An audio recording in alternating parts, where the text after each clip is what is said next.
It's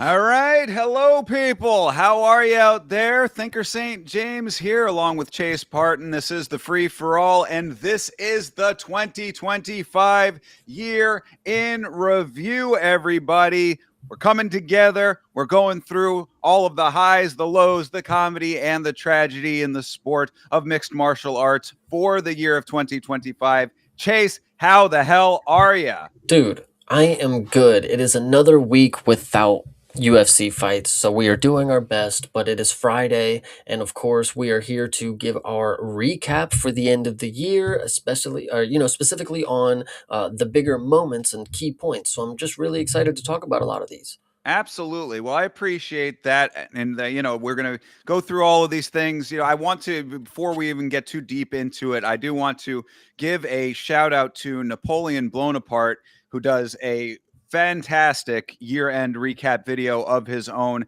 A lot of the things that we're going to be talking about in this stream are, essentially some of the same topics. Of course, this is the news of the sport, so it's, not proprietary to any one person, of course, but I do want to give Napoleon a shout out because he is a friend of the channel and his video is great. So if you have not seen his year-end review video, I highly recommend watching that, of course, after you hang with your boys right here. Yeah, absolutely. And so, like I said, these are just key points from the year. These are not going to be specifically fight related. That's going to be delegated to the Monday show next week, and that's going to be a banger as well. So make sure you're there for that because I'm really excited for that episode. But this one, this list right here, Thinker put together for us, and I was debating if we were going to go chronologically or if we're just going to bounce ideas off. I think I like the just throwing it out and getting Thinker on his toes here a little bit. And some of these we have to talk about them because big things happened in the sport and things are moving forward, and we left a lot of things in the past. So to bookend everything, shout out Thinker for dropping the term here. One, love it. We are just gonna wrap everything up, and I'm just again really really excited. So shout out the chat real quick. Sarah Toby, you're Absolutely. early. Yes. Appreciate you, Sarah Toby, for being here. And of course, everybody in the chat. We are going to be, chatting with you guys as well about all of this stuff. So, you obviously let us know what you think about these stories as we go over them. And new development on the channel. Didn't have a specific announcement about it on the last night stream that I did, but the super chats are working and open now. So, the channel is growing, and that's all thanks to you guys as well. Super chats will be read. So if you throw something in there, super chat wise, we will get it on, and we will shout out and read your comments and comment on that as well. So, appreciate all of the support that way. And yeah, like that. Appreciate it. Yeah, absolutely. And without further ado, are we ready to go? Does this? I would say so. I mean, again, I guess the very last point is, as you can see on screen, if you're watching the stream, it's just the two of us. We didn't want to go through and have like links for all, because we're just going to be bouncing around through all these Yeah. topics, and it's a lot. So, hopefully this visually will be all right for you guys. But yeah, this is what we're doing. So, either way, just yeah, I mean, fire away, Chase. Why not? Oh, right. Well, I think obviously we have to start with the easy ones here. Okay, Sure. so the this was a big year for us. We had a lot of new prospects, and then we obviously had the old guard leave the sport. And there was a lot of different retirements. So we have Yes. to go ahead and run down a couple different ones real quick. the first one down on the list, this would not be the first one off the top of my head, of course, but Holly Holm.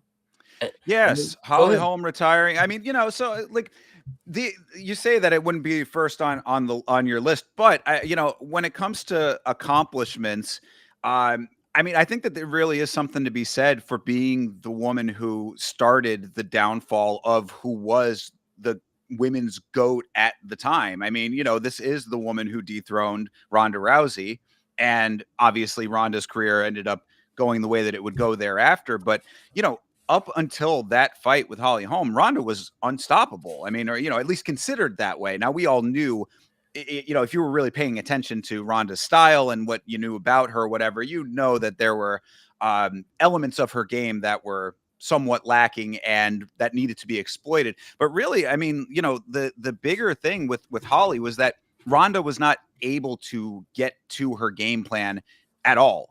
And that I think is the big credit to her. Like, she really made Ronda look way more human, obviously beating her.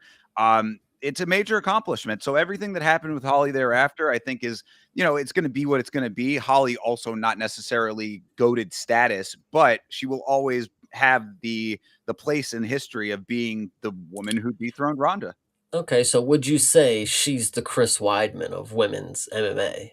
And in a certain respect, I do think that there's something to be said for that comparison. Yeah, I would say so. I think that there's definitely something there. Okay, well, I will say, I didn't have much, when I started watching the sport religiously, I did not get a Holly Holm experience that would make me say, let's, send her off in the flowers. I know she is, beat Ronda, great, head kick, crazy. I saw her get what subbed by Kayla Harrison, like, Sure did. okay, well, shout out her good retirement. Listen, I mean, yeah, and it's like these are like you'll hear some of the other names. I think they'll probably be a little bit more appropriate to mention. But I mean, I like I said, I think that there's two different versions of like memorability in the sport. It's Mhm, like what you did as far as like all of your own accomplishments, and then it's like milestones as well. And yeah. I'd say Holly falls more into the milestone Okay. category. Okay. So, we'll go to another name that's not on your list. So I'm going to throw it out at you because you can't even be bothered to add the female goat literally. And I have to remind you because this is Lauren Murphy, everybody out Oh, here. Come on. How could anybody forget? She came out here and had a winning third round in 2025. You don't understand. I was writing her off from the moment she stepped in that cage. And I'm genuinely a fan. She almost subbed her too, guys. You got to remember, she put the pressure on Moira, lost the first two rounds, came back and won the third round, almost finished her. So, retirement, holla, let's it's go. true. That's an oversight on my part to not give the proper praise to my queen Lauren Murphy, who she definitely a woman who like came in. Lauren Murphy had the right idea. You know what I mean? She came in at a time like a lot of these women early on, where this was not exactly a glamorous thing for a woman to be doing, and came in with the express intent to try to be the best. Was not that, but still had that as the goal and worked towards that as much as she could throughout her entire run. Ultimate Fighter to the end of the line, and like you said, getting a round over a prospect, if you want to call her that, still an accomplishment. I will always have respect for Lauren Murphy. I like her. Yeah, no, that was definitely a good one. She could always hang her hat on that she competed against the women's, the second women's go, whatever you want to say, Valentina Shevchenko. I think she went to decision with her too. So Is it, yeah, if that's the case, I don't remember exactly, but that's yeah. I mean, again, when you're in that pioneer sort of category, like this is why like Gina Carano will always be remembered, like as one of the most important women in the sport. It's like she was not necessarily the best, but you're doing it way before what the sport is now. And I mean, Lauren Murphy somewhere similar, I would say, to a lesser extent. I mean, maybe not exactly one to one, apples to apples, but all of these women who were competing early, I think, do deserve a lot of respect in that regard. fair, fair. I think there's one more that I think you have forgotten, and this one's easy because she got a retirement video in 2025. So this is the Karate Hottie, everybody. What's the word on True. this? Yeah, I mean, if we're talking women too, it's Karate Hottie, and then Carla Esparza, I believe, was this year That is the too. other one, yes, but Yeah, I feel like did was she she? last year? Maybe she went in No, very but I end of don't feel last like year. she compete did she compete, like, recently ever? Like, or did Yeah, they? yeah, she had her last fight. She also got a video package. That's how I know. Yeah, maybe she did compete. Okay, yeah, you're right, because she walked out and like, whatever. Okay, continue. Yeah. Yeah. So, but either way, Karate Hottie, yeah, she might have been last year actually. Karate. I'm trying to remember all. It's hard, now we're going back to like Yeah. January. It's like hard to remember all of the exact timelines of these things. Karate Hottie, I think, fine. I'm glad that she landed where she did. She's on the desk now. She seems pretty happy doing analysis and all of that.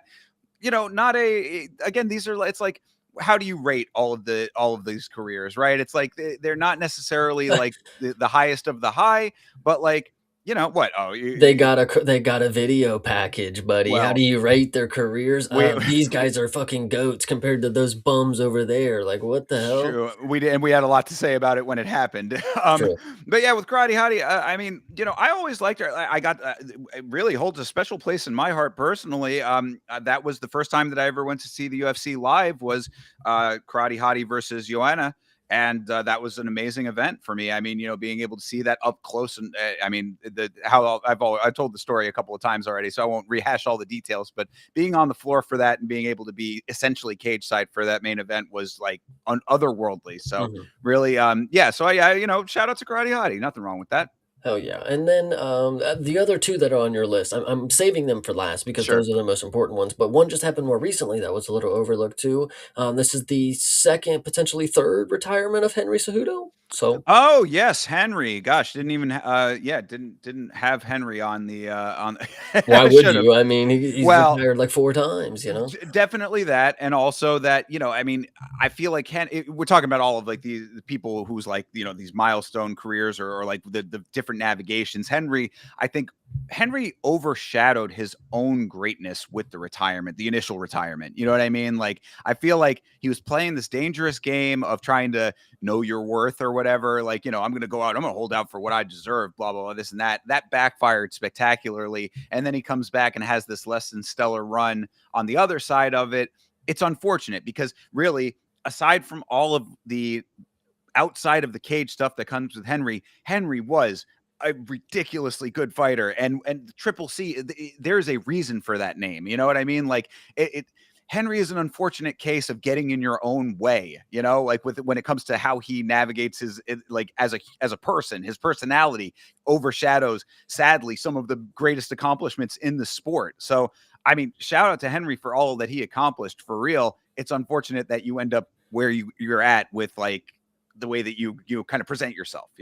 Yeah, 100%. So, those ones obviously the lesser of the ones on this year that I would say we would talk about, but clearly we have to talk about the bigger ones here. Dustin the Diamond Poirier. He is no longer in the UFC, technically still under contract. Keep that in mind, everybody. So, he may have retired, but he may not be done fighting. I'll tell you that. True. Yes. Well, Dustin, obviously, long credentialed career, some amazing banger performances and fights. Uh, Sadly, one of those guys who I often talk about the echelons of the sport and where you put people and stuff. One of those guys that was just always right there, like right on the cusp. I mean, interim champion, but never held undisputed. And it kind of is one of those ones that hurts, because it's like you do think that like a guy like that should be a champion, but you can't deny the facts. You know what's crazy though is so when I say people like, Danny Gay, he's as good as you get before you get great. Dustin Poirier is great. No denying. Like he's great. He's got greatness written all over him. He's beaten some of the greatest.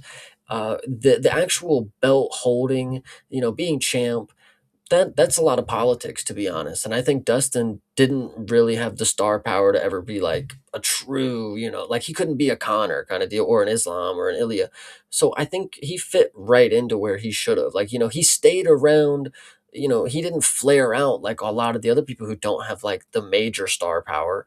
And he was able to, again, to beat some of the greater people in a very stacked division, two divisions, really, if you want to go to 45 and then, 55 or whatever. But Dustin's one of my favorites. I remember I had some friends back in the day who were very confident that Dustin would beat Connor in the rematch. And I was like, "Are you guys fucking kidding me? Come on!" Like Conor McGregor, what do I know? I'm a kid who just watched the highlights. I've seen Conor knock people out, and then Dustin whoops him. So it's just crazy. Dustin is, whether you want to classify the interim belt as actually reaching greatness or holding the belt, it doesn't really matter. He's one of the greatest of the divisions that he competed in. So that's really all that matters. Yeah, no, I don't think that, like, I mean, I think that you can be great without holding the belt. You know what I mean? I do think that that is like a thing personally. I think that that's a status, and I think Dustin definitely achieved that.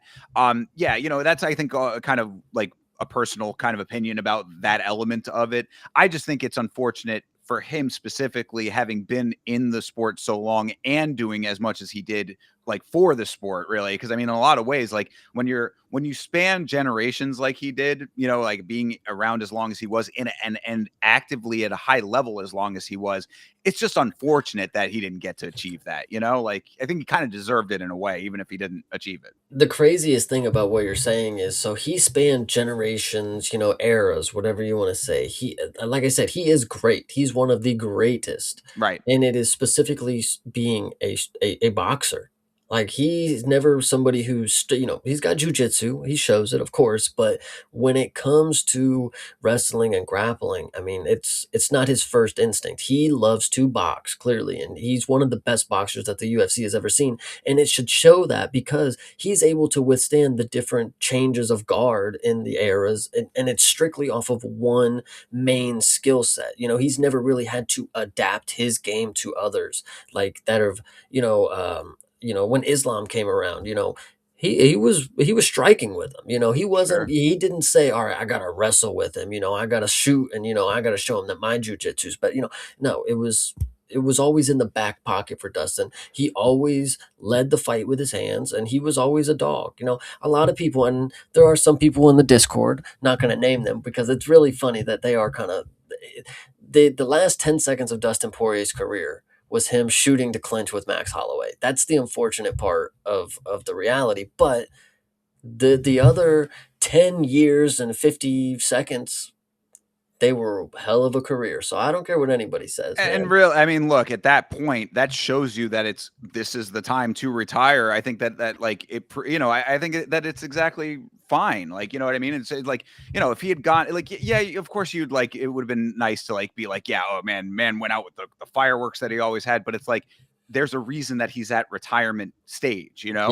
But also, I did want to at least offer the caveat that it is funny about talking about how, boxing first, when this is the man who coined "Don't be silly, jump the gilly." True, you are right there. But, speaking of boxing first, let's talk about the last person on the list who decided to do what, I mean, you say boxing first, he went boxing last, brother. And he did that after a UFC career. That is the man, the myth, Tony Ferguson, baby. And he is no longer a UFC tenured athlete, but guess what?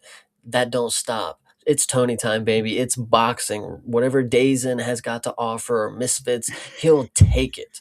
So I love to see the new arc that he's got going. 2-0, undefeated. And listen, what can you say, guys? Going into the new year, undefeated.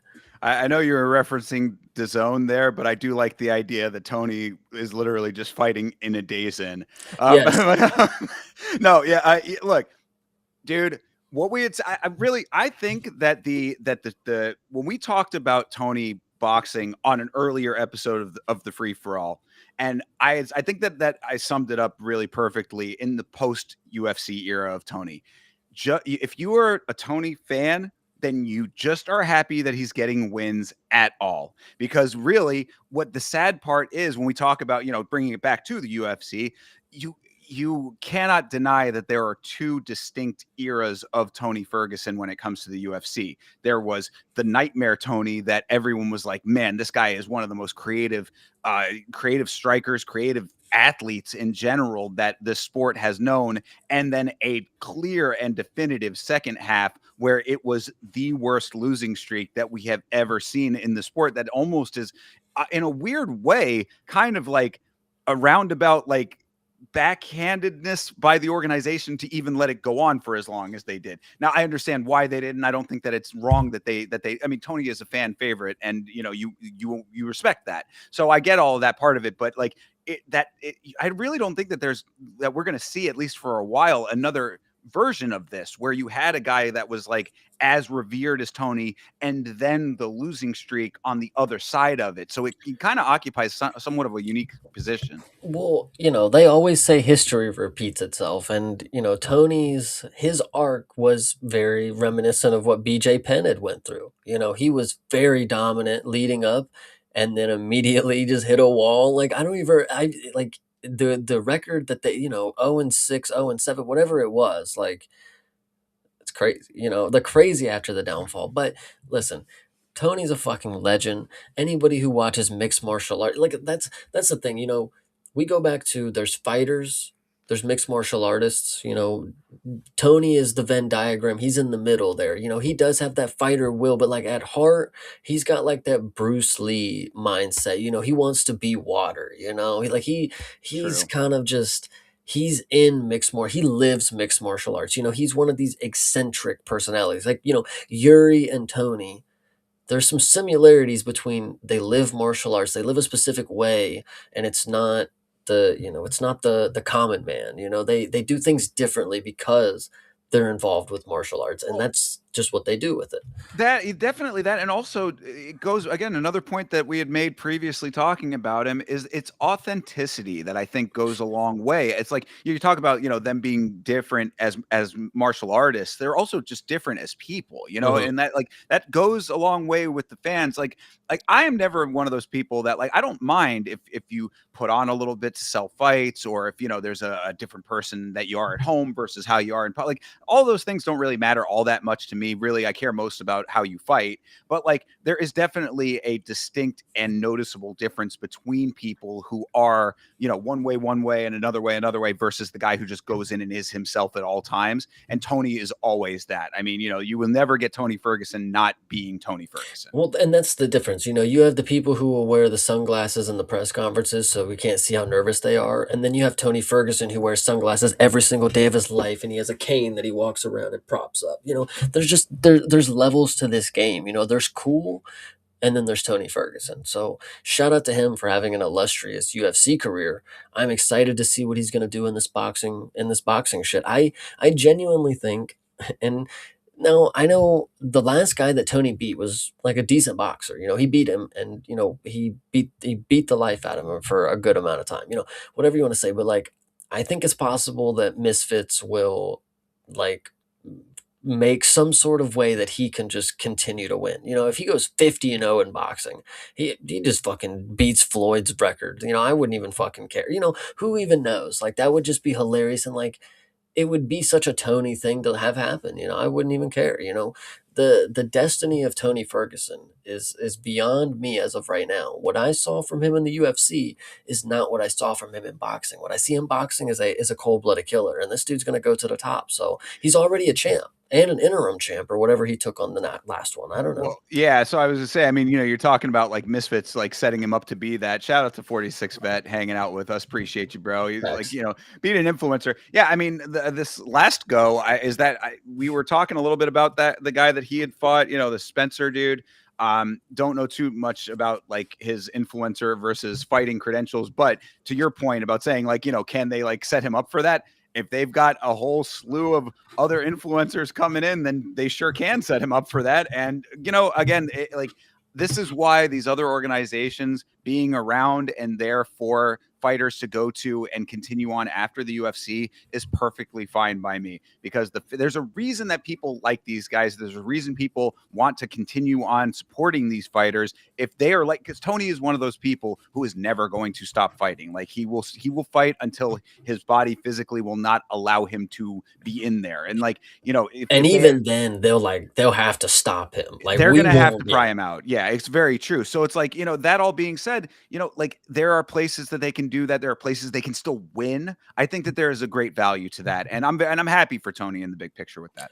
Yeah, 100%. We've talked about it before. We won't drag it on too long, of course, but celebrity boxing has its place, Sure, and and I think this segues perfect into the next topic here. Celebrity boxing has its place, but the thing that does not have its place, and the thing that Dana White and TKO are putting a lot of stock in, is this Zuffa. Is that how you say it? Zuffa boxing? Zuffa Zuffa, boxing? yeah, Zuffa, sure, Yeah, so Zuffa boxing is now a thing, and they did put on a Canelo and Crawford card earlier this year. So if there's any closing moments that anybody in the chat would like to have, actually, before we get into it, there's a lot of people going crazy in the chat right now. sure. So 46 vet, of course, Meat Rock, Meat Rock, Sierra Yeah, West Meat Coast, of Rocket, course, love that guy. Meat Rocket. I can't even read. LOL 69.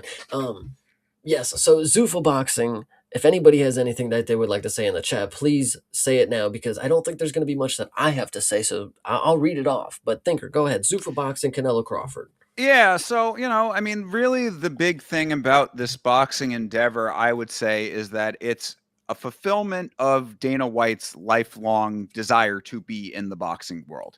This guy has always wanted to be in boxing. There is evidence of this from years and years and years ago. This is a little known fact. There actually was a very short-lived, kind of similar to The Ultimate Fighter, boxing version of that. It was a very brief run of it, but like they tried to do like a boxing version of the Ultimate Fighter early on in the UFC's run, and it just failed spectacularly. But the point is that Dana has always had ambitions to be in boxing. Finally, he has the resources, he has the team around, whatever, all of these things, gets into boxing, and then now comes to realize like what that world is, like what that actually entails. And I don't know if he really likes it all that much. Like, there was that image of him sitting next to Turkey Al Sheikh at the Canelo Crawford fight, and he's just like looking like, like Mhm. staring. And it's just like, I mean, him getting grilled at the press conference, I thought was a great moment for that, because it really was the boxing world saying, hey, buddy, you're trying to come into our turf here. We're not just going to allow you in the same way that MMA allowed you in. I mean, you did what you did in MMA, and that's great. Boxing is a different beast. You got us to deal with when you come into our world, and now I think Dana's finally realizing that to an extent. What I think is unfortunate when I think of Zuffa boxing, and I talk about this when I think of like the PFL, and I think of like AEW when it comes to pro wrestling, of course, with Tony Khan out there. When it comes to passion projects, people they will they won't accept defeat when it's something that they really really love. And in the way that you said it at the beginning, this is something that Dana's always wanted to do. He's always wanted to be in the boxing world.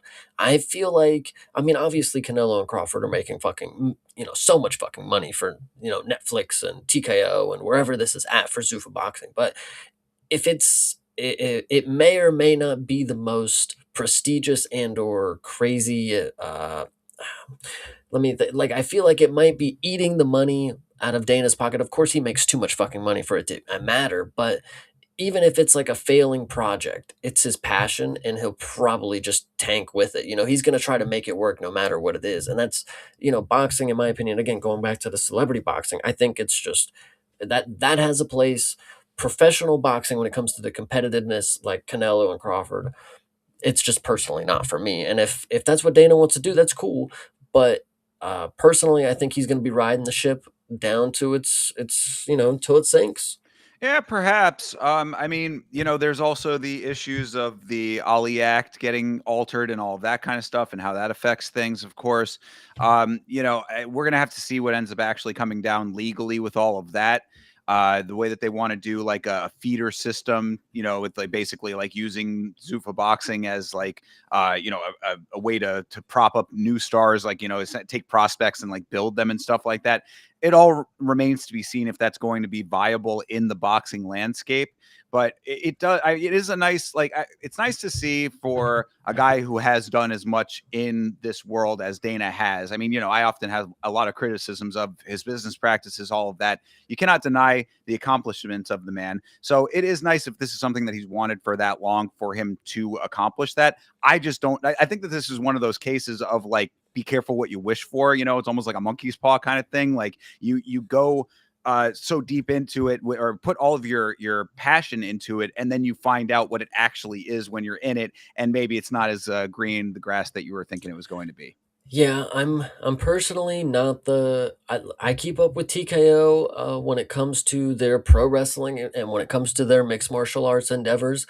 But if Zuffa boxing is on the portfolio, it's something that I'm going to stay far away from because boxing is not something that intrigues me, especially when it comes to the competitiveness of the professionals compared to how much they are getting paid. It just it's not worth my attention span. I mean, there's plenty of other regional affairs out there that I could watch a replay of and get the enjoyment factor and get the content out there that people they may not even want to watch it. I don't care, but I would care to watch that more than I would Zuffa boxing prelims or or boxing in general, unless it's celebrity bare knuckle or dirty. That's just the way that and I actually listen, it's kind of rolls off the tongue too fucking well for it not to be the truest statement ever. If it's professional boxing and not celebrity, bare knuckle, and or dirty, I don't want it. I don't know. That's just Yeah. my opinion. Oh, I'm in the exact same camp. I've said from the very beginning that, like, Dana can try to make the boxing thing happen, and I guess if there's an audience for it, then congratulations. The same way that I feel about Power Slap, it's like if there's an audience for it and they want it, and there are people that are willing to do it, by all means, have your fun. Not for me. It will definitely not be something I would be paying attention to in the slightest. And to his credit on that one as well, giving Dana some props on this too. He has always said, I do want to keep those worlds separate. I don't want the MMA fighters coming over to boxing because there's Zuffa boxing necessarily. Like, they have distinct and separate worlds that they occupy. I'm glad about that because I don't want the crossover because I don't want the boxing. Yeah, Like, you can keep it. yeah, but the problem is that's what Dana says. But when his top dollar people, like Ilya, like Tom Aspinall, who insistently say that they're going to go box, True. they're going to have to be the ones that keep them in the pool of UFC. They're not going to just, Connor's a once in a million type of deal, deal, whatever you want to say. How many deals are there? But not everybody can just leave and go do their own thing and just come back to the UFC and have an illustrious career. Francis was he gets dropped because he wants to do all these crazy endeavors and make a bunch of money doing not fucking professional mixed martial arts. So it was rightful for the UFC to drop him for that aspect. But if they continue to try to let people walk for that reason, Ilya and Dustin Poirier is probably an option, of course. I mean, he's already retired, but people like that who are strictly the boxers of mixed martial arts. Why wouldn't they go to Zuffa boxing if they're making fucking millions and they can still be in the UFC? And obviously Dana's saying he's keeping them separate, but if they're gonna go somewhere else, you're gonna want to keep them around. But Dana, he's keen on letting people walk, I guess. So we'll see how it goes. He's also keen on changing his mind as soon, Yeah, depending on, I guess this so I goes get that either too. way. Yeah, so we'll see. But really, I mean, what he's going to find for people like us, and again, not even just people like us, but what I was saying about the boxing world, I do think that one of the biggest things that came out of the Canelo Crawford affair was him getting grilled at that press conference and the way that he handled it. This guy who was a boxing journalist came in with legitimate questions for him. He was not equipped to handle them, had to deflect. Oh, just interview me. We'll do an interview. Obviously, that was never going to happen. It showed that you cannot just roll up into a turf that you're not familiar with and think that you're just going to set up shop. These are established. This is an established landscape that you do not have a place in. So you have to work your way into that.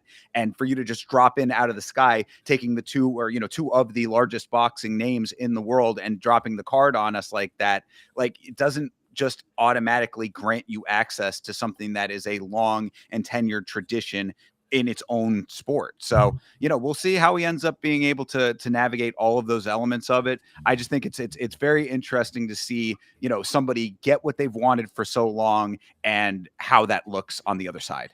We're gonna just have to see how he handles it over the time. Dana. I mean, I'm a big fan of Dana, and he's handled his shit with the UFC, and I'm a big fan of what he's created for me as a fan. Um, if he makes me a fan of boxing, I will say anything is possible. I mean, they could get us to Mars if that's possible, but up until it's true, I'm going to be skeptical. That's for most things. That's for most things about how I am. So it's unfortunate, but that's just the case for what it is going to be with Zuffa boxing.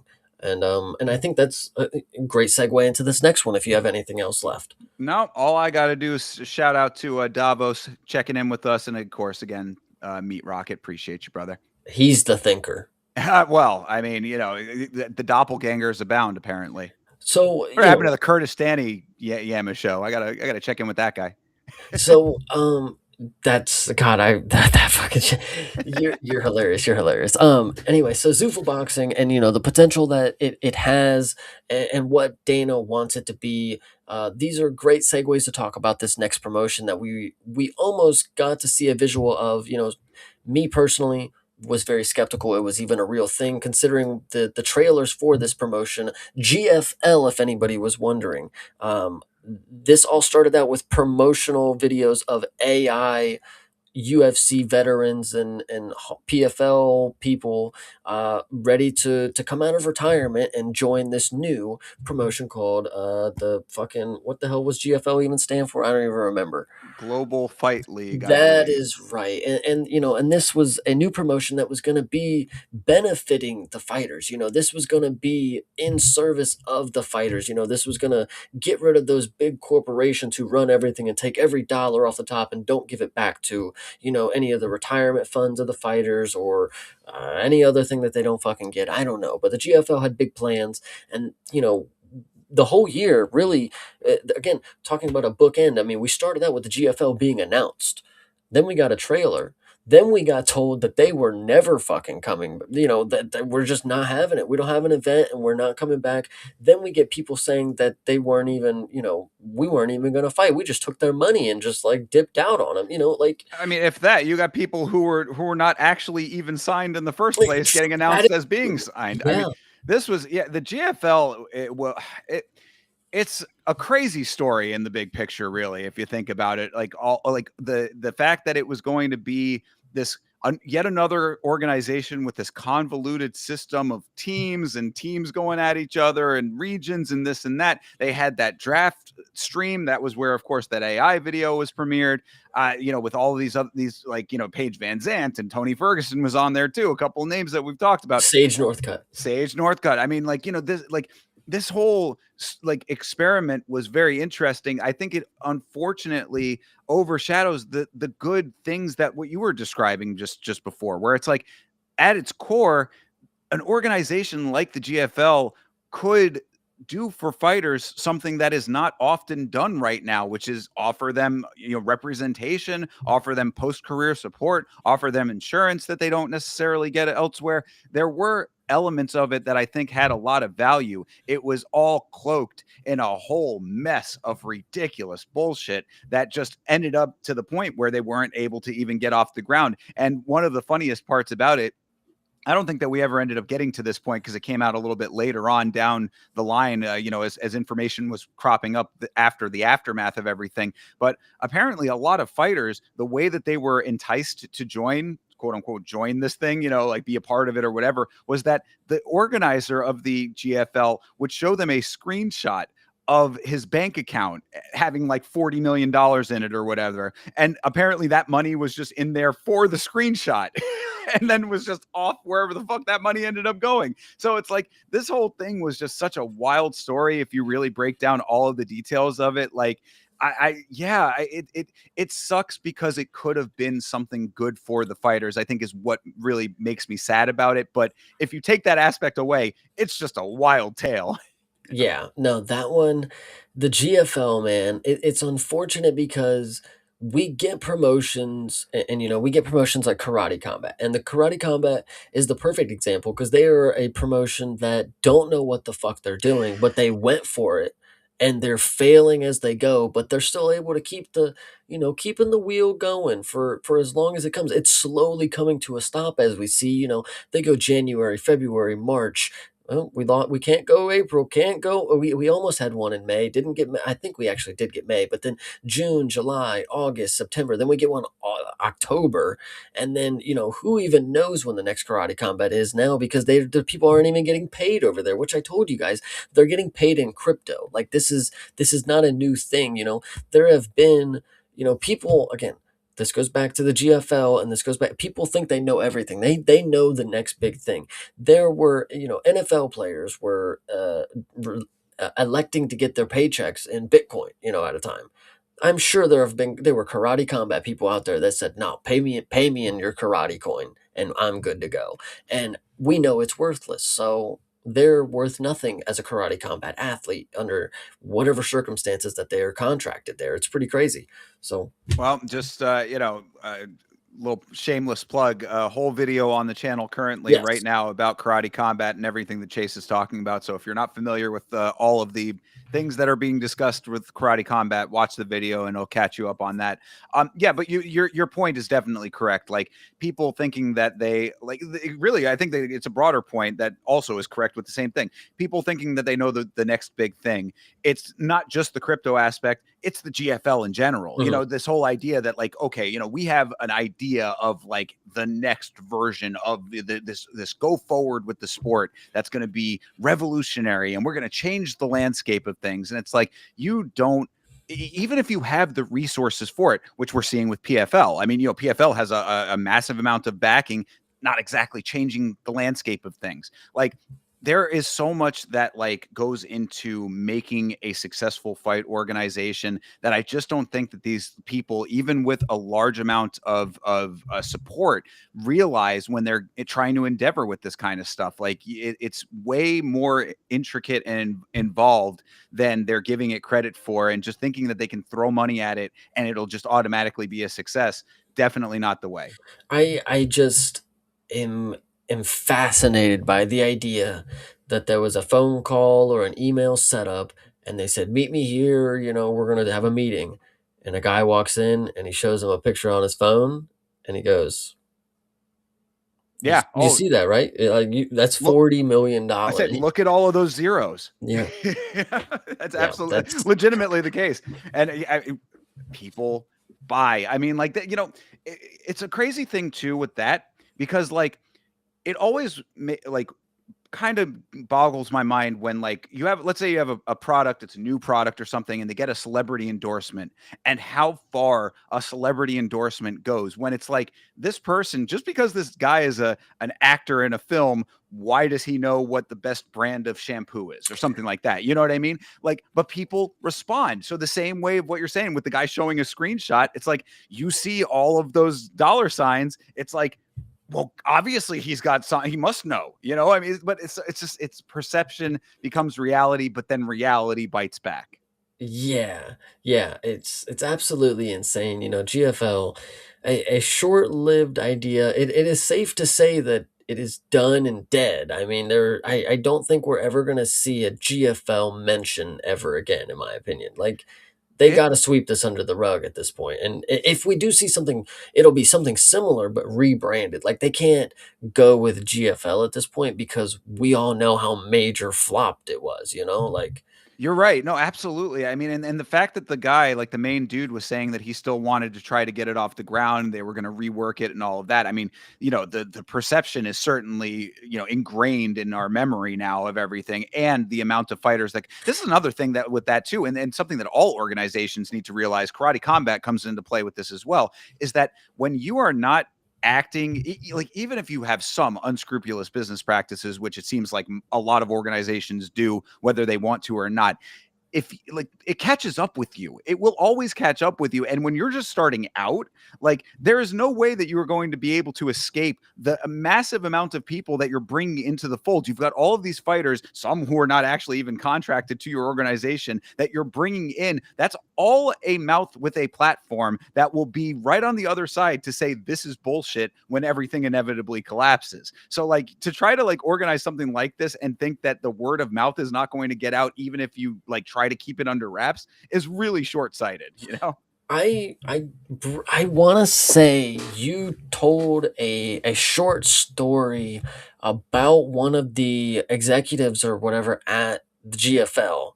There was some shady guy that worked at the GFL in the front office that you told a story about. I can't remember exactly what it was, but the fact that the GFL fell through, he might have been the guy holding the phone with the screenshot, right? Like, I mean, Yeah, it certainly could have been. Yes, yeah, that was a story of when he was working in a different industry and essentially brought a bunch of people to an office that was being rented that had like all of this like extravagant stuff that was like meant specifically to like present wealth, and it was just all a house of cards. It was just a bunch of rented shit. yeah.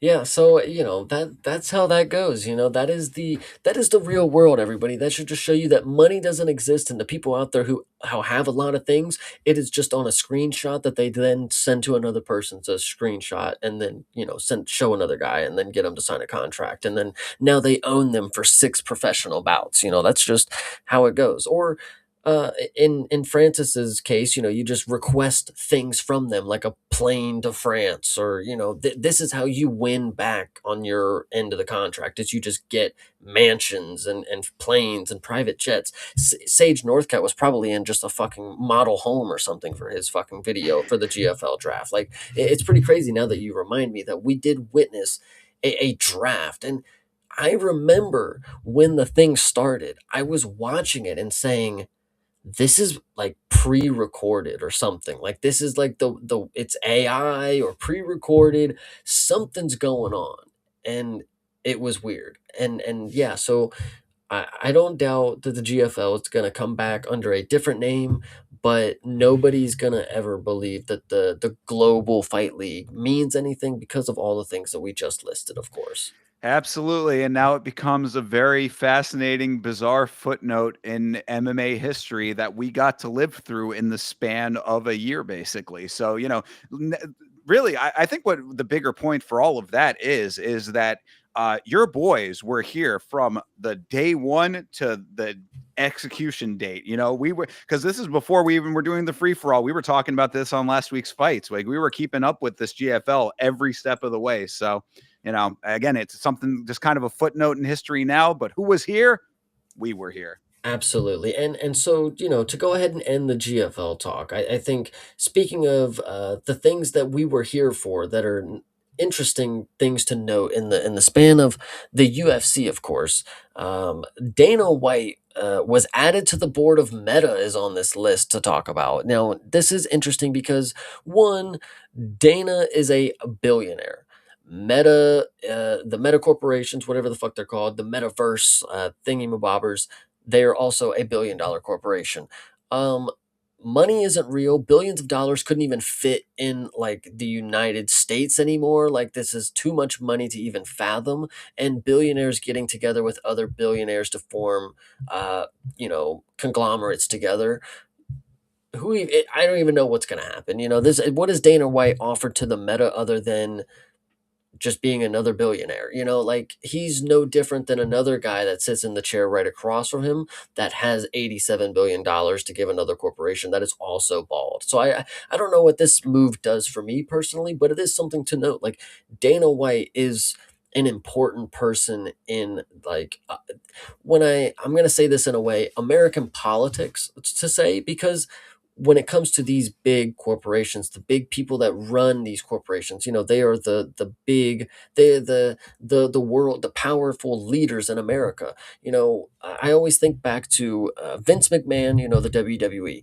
His wife Linda McMahon is in Donald Trump's cabinet. Isn't that weird to think about? And it should just, all these powerful people, they all have a connection some way, somehow. So Dana being in Meta now, associated with Meta. It should just show you that he's in the upper echelon. Like, you have your rich people, you have your wealthy, and then you have your lizard people. That's where Dana's like reaching to now. So Yeah, most definitely. I think that you nailed most of the major points just with that intro of it. First of all, I wanted to give another quick shout out to the chat. Tattletale Strangler, good to see you, brother. Good to see you again. And Didgery Dave checking in. Appreciate you guys. Thanks for everybody who's hanging out with us.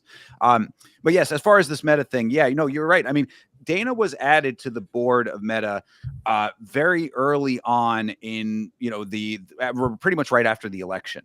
And a lot of people were speculating that this was big tech cozying up to the administration via Dana as a proxy. I think that there's something definitely to that. Now, of course, the metaverse element of things, that's something that ends up kind of collapsing. So, I mean, where that portion of it comes into play, I don't know if there was any direct connection there, but like the whole idea of Dana being like part of these greater organizations that are outside of the sports world does speak to what you're talking about, where it's like, there are powerful people and then there's like one step above that. And like, it's these people, which is so hilarious to me. And I really don't want to get super political with any of this, but like the same people who rail about the global elites and this kind of stuff are basically that, you know what I mean? Like the same people like that would espouse like, oh, we have to stand up to power. You are the power. Like you are yeah. the power that now has to be fought. But Dana being part of that is very interesting, and how that ends up playing into the UFC and MMA. I mean, we are going to have fights at the White House coming up in this coming year. I mean, these things could not have happened without this power structure as we see it, and Dana being part of the Meta board plays right into that too. And Didgery Dave, when I say lizard people, I want you to understand that I mean the people who control humans. These are the people who act like humans. These are the people in power that want you to believe that they have the interest of humans. They don't. They are out here controlling you because they are the lizard people and they control everything behind you. The Illuminati is real. Dana White potentially could be part of them now. But, the metaverse is where we all live now. So if Dana's the leader of it, I mean, fuck it, I don't even know anymore. But you actually skipped to a point though. The thing that solidifies the point, before we even got to it, is the White House card was announced earlier this year. Of course, that was another point on this list, and it is absolutely, you cannot deny the fact that this was something being interworked for a really long time. It's not like, I mean, yes, Donald Trump can snap his fingers and Dana White fucking does his fucking bidding or whatever, but this has been coming for a while. It probably was coming before he was added to the board of Meta, and they were working some ideas of how we're going to get some big global viewership at the White House with some new technology, whatever the case may be. I mean, when it all comes together, you're gonna be like, oh, it all started when Dana was added to the board of Meta, and then it all wraps around to, you got your people in power, and then the people in the power are the political figures, and then yada yada yada, and Kevin O'Leary from fucking Shark Tank comes out. It all has a message, but whatever you want to say is, or whatever there is to be said, Dana is a political powerful figure at this point in our lifetime. At one point he was that entrepreneurial figure who you could look up to, and you could aspire to be him. But now he's at the point where he can do whatever he wants with his money. He can start a boxing league. He can start a slap promotion league. He can go put on fights at the White House if the president wants it. There's just no question to what is limiting Dana White and where he's going to go with whatever passion project he has next. I'm just Who knows? But him being added to the board of Meta for this year, 2025, it should note that was the beginning of all of this kind of crazy, extraordinary plans that he has. If he tries to go build a fucking city, the UFC city, I would not be surprised at this point. Sure. Yeah, absolutely. I mean, and to your point about like, this all being like in the works, what I will say about like the Dana White presidential connection, um, I do have a modicum of respect for it because like, Trump was very instrumental in making the UFC a success. I mean, the whole going back years. We talked about this on the review of Warrior. Remember when we were saying about like things happening? You saw the Trump buildings in the background in Atlantic City. The UFC needed venues for their events, and back in the day, Trump was there to offer that, formed a bond, and now the two of them rose up together. I mean, like, there's something to be said for that, and I do think that they're very similar in the sense that they both, Trump and Dana, reward loyalty. That is really above all else with those guys. I would say is that loyalty is first and foremost, regardless of almost anything else. So the two of them keeping together in that regard, I think is pretty fine. And it's kind of a logical next step. And yeah, I mean, now you see what the end result of that is this more powerful element that Dana has now found himself in. Although the last point that I do have about the meta aspect specifically, this is an underappreciated video on the channel, but go back into the Yama video archives. I did a video right when Dana got announced as a board member, and all of the censorship that Meta ended up doing of their own people, because a lot of people had criticisms of Dana White getting added to the board. And internally, the organization Meta was not having that. And there was a whole big behind the scenes thing with that, too. So similar to how the government, or how Dana might say one thing about free speech and then not necessarily live up to that.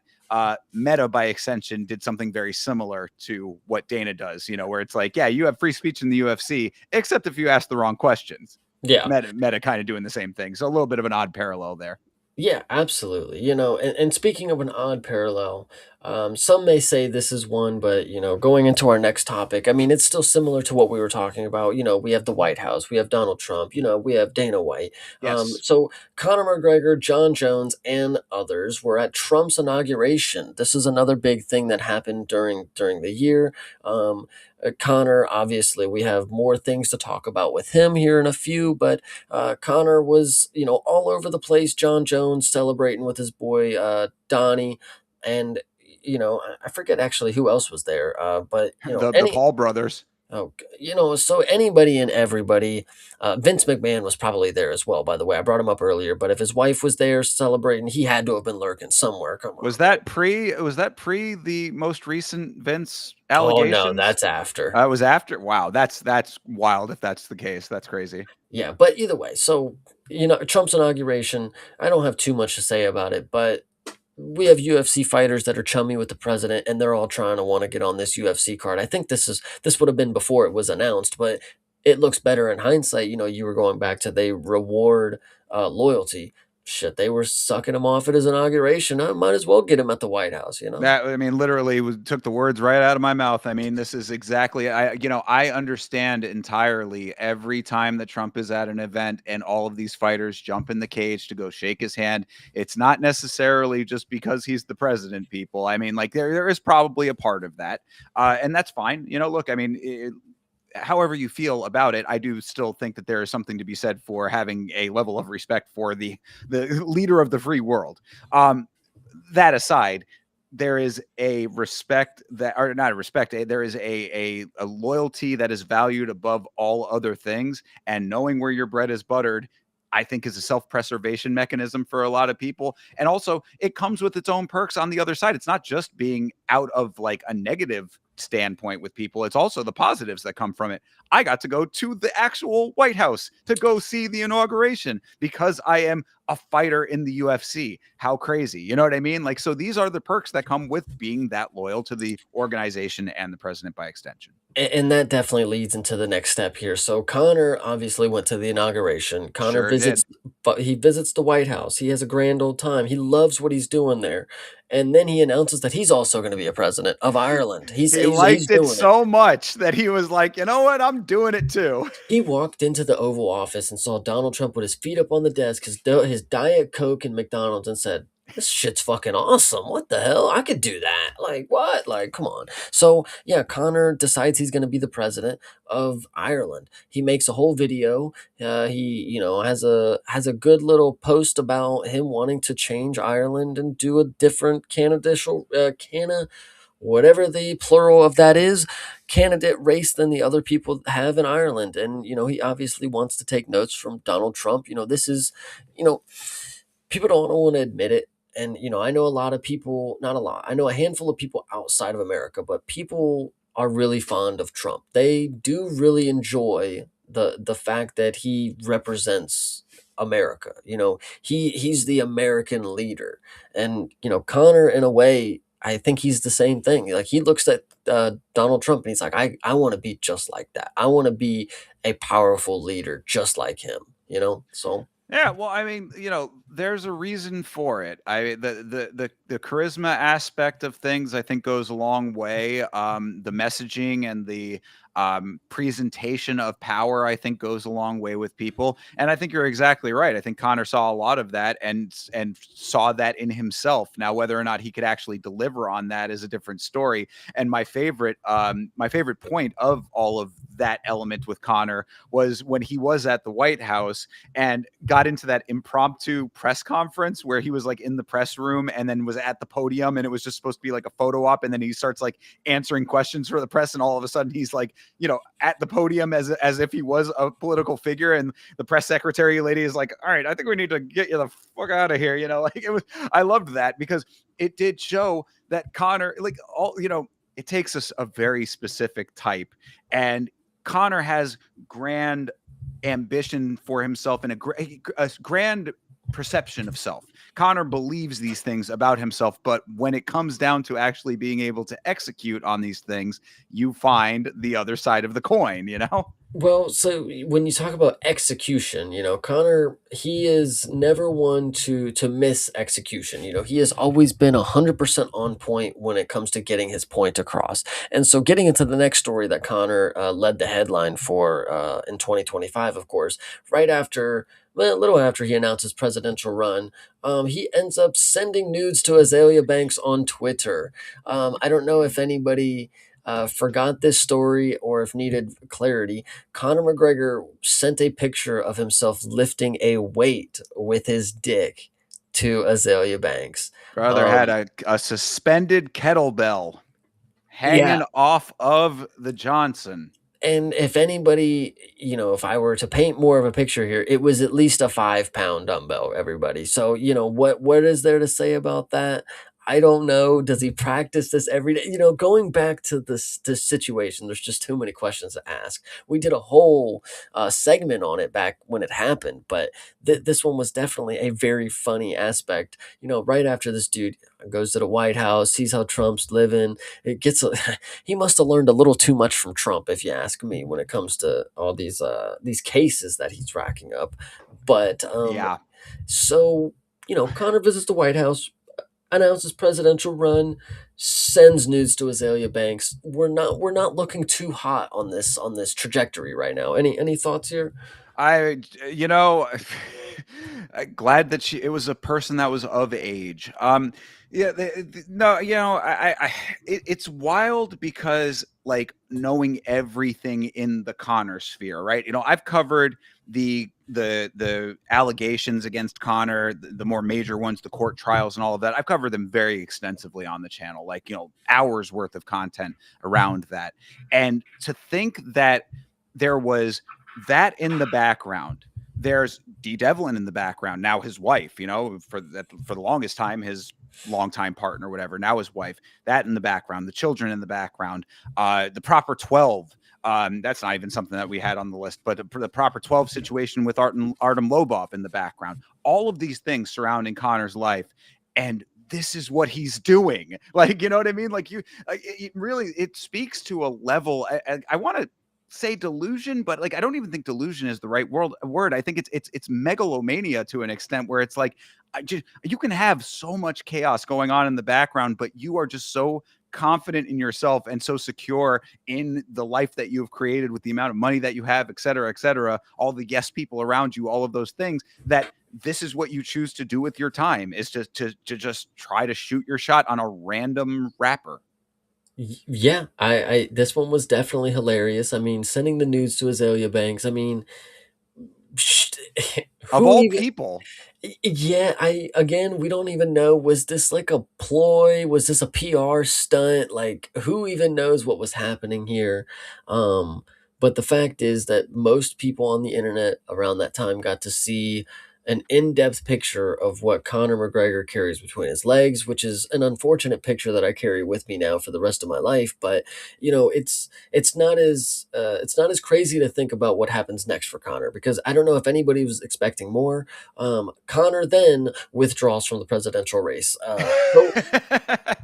I You know, mean, connection. I don't know, but I certainly the person. So again, this goes to that same element of the megalomania that I was just talking about, because Connor really, in his mind and in his heart, thought that, like, everything that comes with the Connor image was going to be sellable to the Irish people. Now, I mean, there again, if you're looking at Trump as the example that was set for that, I guess I can kind of understand it, but you got to know that there's differences. Like, the things that Trump has, quote unquote, gotten away with, and we're finding more and more out every day, it feels like, with that, there's a wall between the public perception and, like, reality there, I would say, to an extent. Connor puts everything out on Front Street, quite literally, with the picture that we were just talking about. To think that, like, there was not going to be the conversation that was surrounding him in the country of Ireland. Like, I also, speaking of the coverage that I have done on Connor, I recently covered his the case that he has now brought against Sky News. He's suing them for defamation based on something that was said at one of the press scrums from the trial. Like, the Irish press has this perception of him that is, like, they will go after him, like, in a way that I think is like, even as a person who's not like a Connor supporter, I think was, like, poor journalism. But, like, it shows you just, like, how he's, like, looked at in that country by certain people. I saw a video also recently of, like, a man on the street kind of thing, where it was just a guy going around to random people in Ireland asking them what they think of Connor, and they're like, he's the worst representation of Ireland that we can imagine. Like, so my point in saying all of that is that it's like, yeah, in some places, in some dynamics, like, a Trump-like figure comes to power and it makes sense. In Ireland, with Connor, with the things that come with Connor, to think that it would have worked is a little bit laughable in hindsight, I would guess. well, so the next step that happens here in the Connor progression, I think this one should have been first, and then the presidential run probably would have been possible. But so after everything that had happened, Connor then finds Jesus, and then to cap all that off, he finds Jesus, of course, and then like you said earlier, and then he ends up getting married to Dee Devlin. That we can add that one onto it as well. That is the arc of Conor McGregor in 2025. God, a lot has happened with this guy. Jesus Christ. The Connorverse never stops delivering. Great, I guess, if it's something that enriches his life and is going to put him on a better trajectory and life path. Fine. Like, what, it never really, like, I don't I don't have really much of an opinion about it. Like, it's again, like, what does it actually equal up to? Like, is it going to change him as a person? Then okay, then maybe there's some value to it. If it's just window dressing for him to continue being the way that he's always been, then who cares? I mean, it's just another, like, weird little element of his story that, like, you don't know how it's going to affect anything.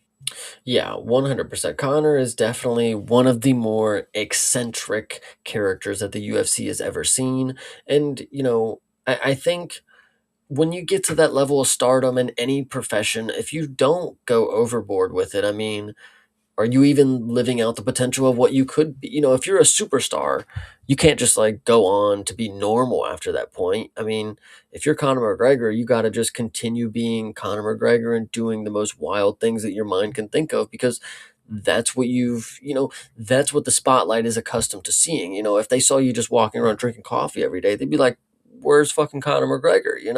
What happened to the guy we saw in the cage every day? But if he continues up his image of doing the craziest, rambunctious things that he can go on with, people are just like, well, yeah, that's Connor. Like, it's just the normal for him. Like, that's just what we assume. Sure. Yeah. I mean, yeah, that's definitely true. I mean, you have become accustomed to seeing these things from Connor, but I do think it's unfortunate that it's at the sacrifice of what was a generational athlete on top of all of this. I mean, that to me is always what I come back to whenever Connor's in the discussion. The Connor that people remember as the fighter Connor was a phenom. I mean, like, I always say this about Connor, that, like, like, all of the hype that Connor generated for himself off of the microphone with his actual fighting is legit. There was a reason that he was as exalted as he was. The knockout of Jose Aldo will always be cemented in history as, a crazy accomplishment for what Jose Aldo was exalted as at the time. So I mean, like, there is legitimacy to what Connor built himself up to be. And I think the sacrifice of that to live the lifestyle that he is now living is an unfortunate aspect of everything. So if he is just a cartoon character now, then okay, you're right. I mean, live it out until you can't live it out anymore. I guess it does come with sacrifices, unfortunately. I mean, the fact that he has been able to maintain the family dynamic that he has is mind-boggling to a lot of people. However, that aspect of it, dude, like, your life, your money, live it how you want to live it, kind of thing. But I mourn the loss of the Connor that we knew inside of fighting, inside the cage. Well, this is perfect segue. Perfect segue. We're getting really good segues today. So the next topic that we could talk about is exactly the same thing. A person who, well, they're a little too rambunctious for their own good, and they have a knack for saying things that they really they they tend to double down that they mean what they say, and we often give them the benefit of the doubt, like, oh, no way, he didn't mean it like that. So this next point that we're getting into, a very big topic for this year, is Bryce Mitchell launches his podcast Arc Insanity. Any notes on that? I know we just had a stream last night from Thinker St. James, and it was phenomenal. I was there watching it for most of it. And if you guys need a good sleep stream, there's one right there for you. So, Thinker, go ahead, run us down Mr. Bryce Mitchell's arc for this year so far. Oh my Lord, Bryce. Bryce is the gift that keeps on giving, over and over again for me. Yeah, so Bryce, of course, started the Arc Insanity podcast. He had his co-host Rolly Delgado with him, and interesting first episode of that show. Aside from what you know about that episode, perhaps a lot was said there. A whole slew of things. I broke that entire episode down as well.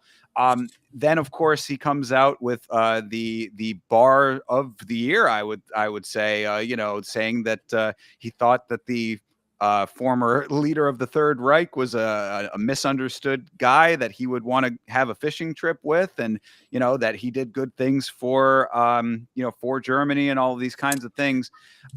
Yeah, when it comes to all of that, Bryce, I think, is a person who is just too dumb to realize how dumb he is, and because of that, he's too dumb to realize that he is as dumb as he is, and also puts himself out there in the, like, he wants to platform himself. Like, this is a lethal combination sometimes for people, but for Bryce, it's just like, it's unique. It's its own version of this, and it's entertaining as fuck, to be It, perfectly honest. so Hydra makes a really good point to start off. Bryce might be the only people where context always makes it worse.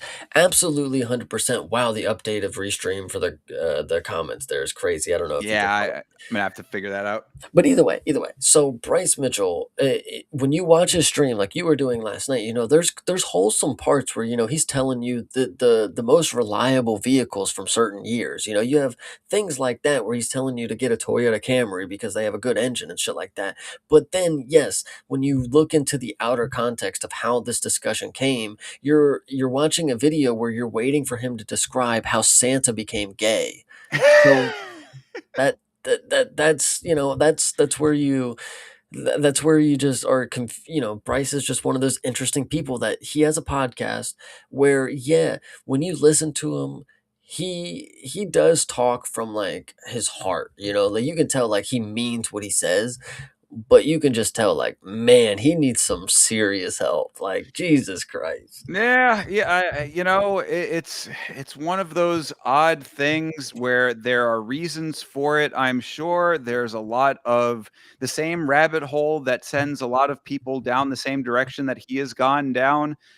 Which it's the internet age, man. I mean, there's the whole idea of, we were talking about this on that stream last night. Where it's like the idea of objective truth seems to be challenged more and more nowadays, and you have what you thought was reality being augmented and changed by a lot of different opinions, a lot of different retellings of things, a lot of different information that gets glommed onto what reality is like what you thought it was, to the point where it's like what actually is real or is not real anymore. Bryce fits right into that equation with being a platform for a lot of stuff that seems to be a little bit off the wall to some people, and then there are other people who are hook, line, and sinker along the same line of thinking as him. So I don't think that you can really deny that there is a contingency of people that do resonate with the stuff that he says, which to me is pretty dangerous and disturbing.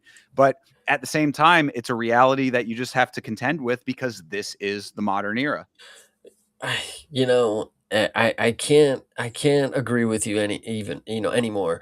I think Bryce is just one of those. Again, this is why the fight game. We could talk about this any other podcast because there's always going to be those eccentric type of fighters in this game. Mixed martial arts is a mixed bag of personalities, and when it comes to larger sports where people are making millions of dollars on national TV every night, the NBA, the NFL, the MLB, you can't do certain things and you can't act yourself most of the time. You always have to be surrounded by an entourage. You always have to have cameras in your face. You always have to be, you know, you always have to be aware of the representation that you're giving yourself in the UFC and mixed martial arts, period. Bryce Mitchell is the perfect example of somebody who gets to be nothing but themselves and unapologetic for it. And the community, while we disagree with him most of the time, because man, he's again, stewed. Hydra makes a good point. He's pretty intelligent.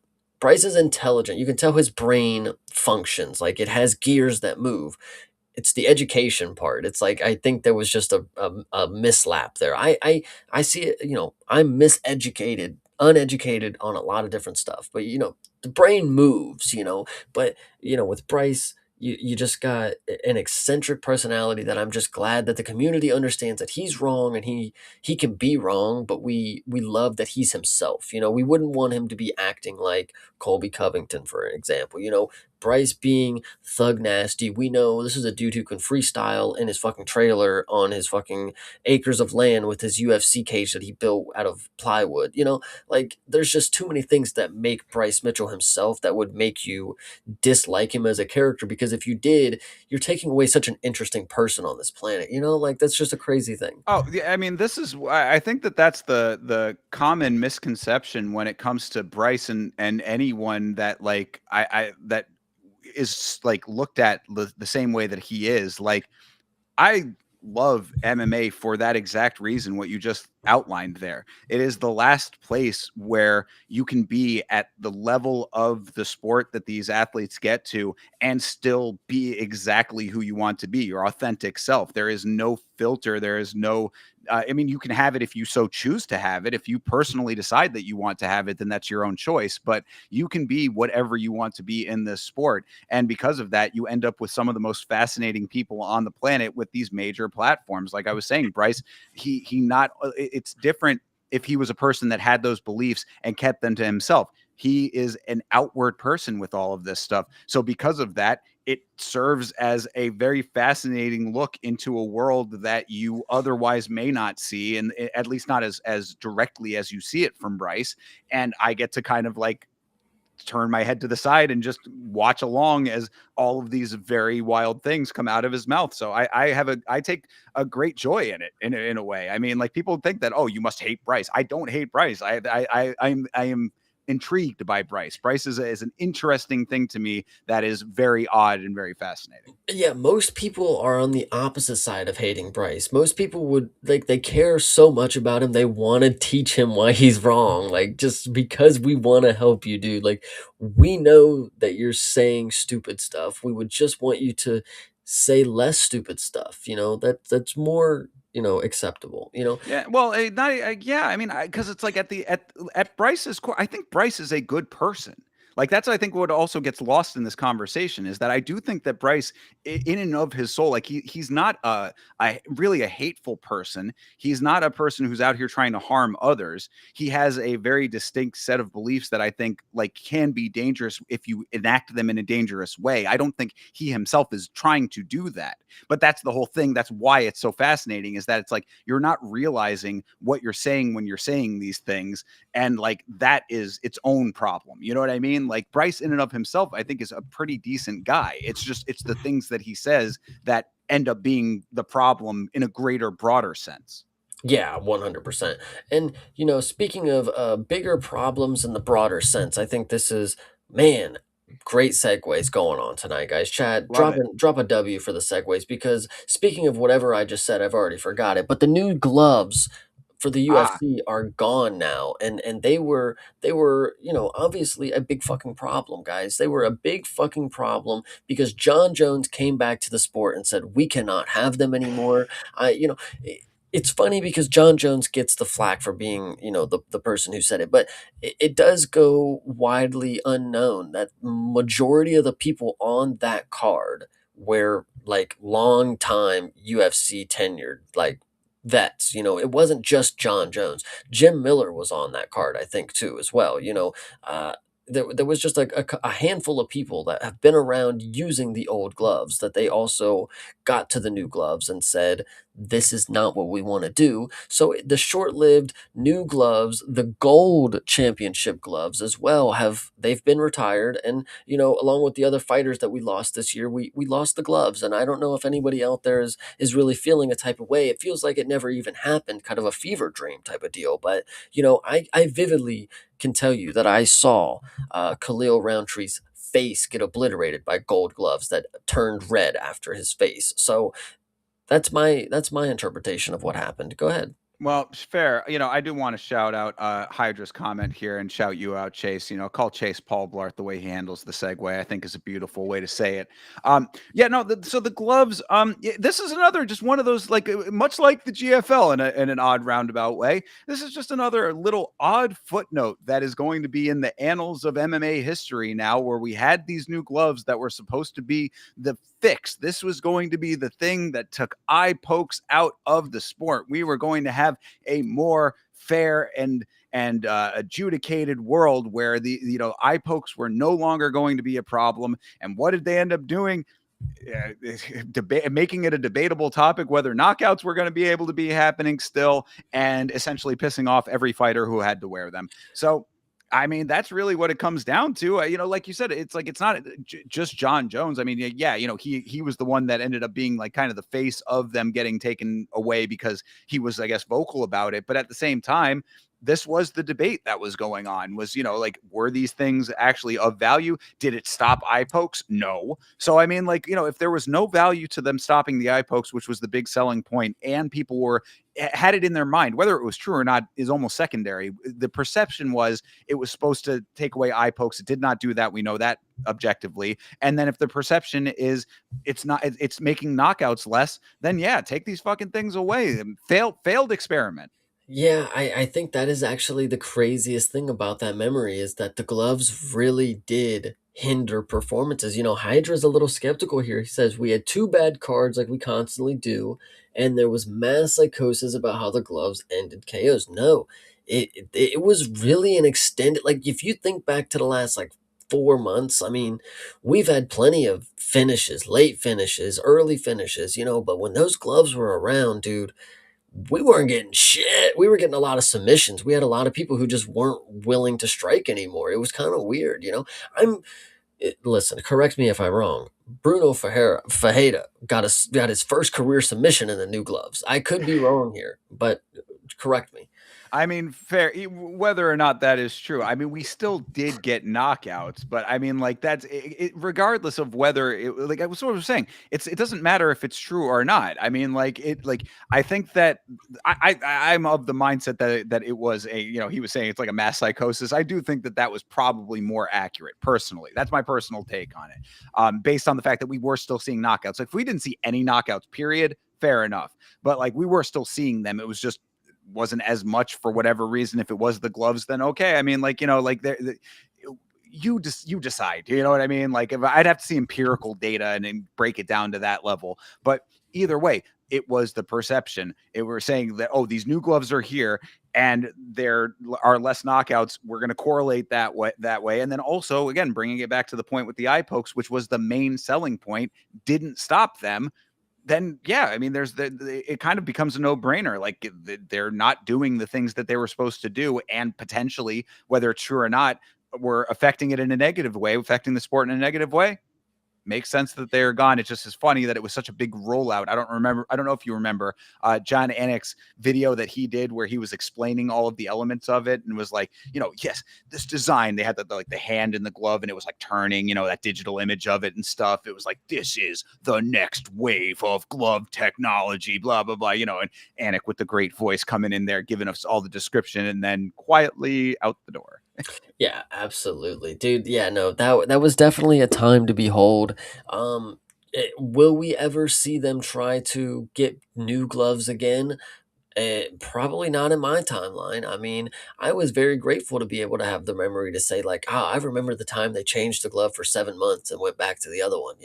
But it is the unfortunate reality that we're in right now, and I remember a couple different bangers that went on in the new gloves. Alex Bajeda and Khalil Roundtree is one of the ones that I can tell you was very, very good. I remember, Yuri. I can remember him at the beginning of the second round. He's putting his hands up in the gold gloves, and then the second round starts, and he gets switch kicked in the head by Alex. Like, it's unfortunate, but that's just the way it goes. Now, I also wanted to shout out our guy here, Nikolaus, Uzbiani.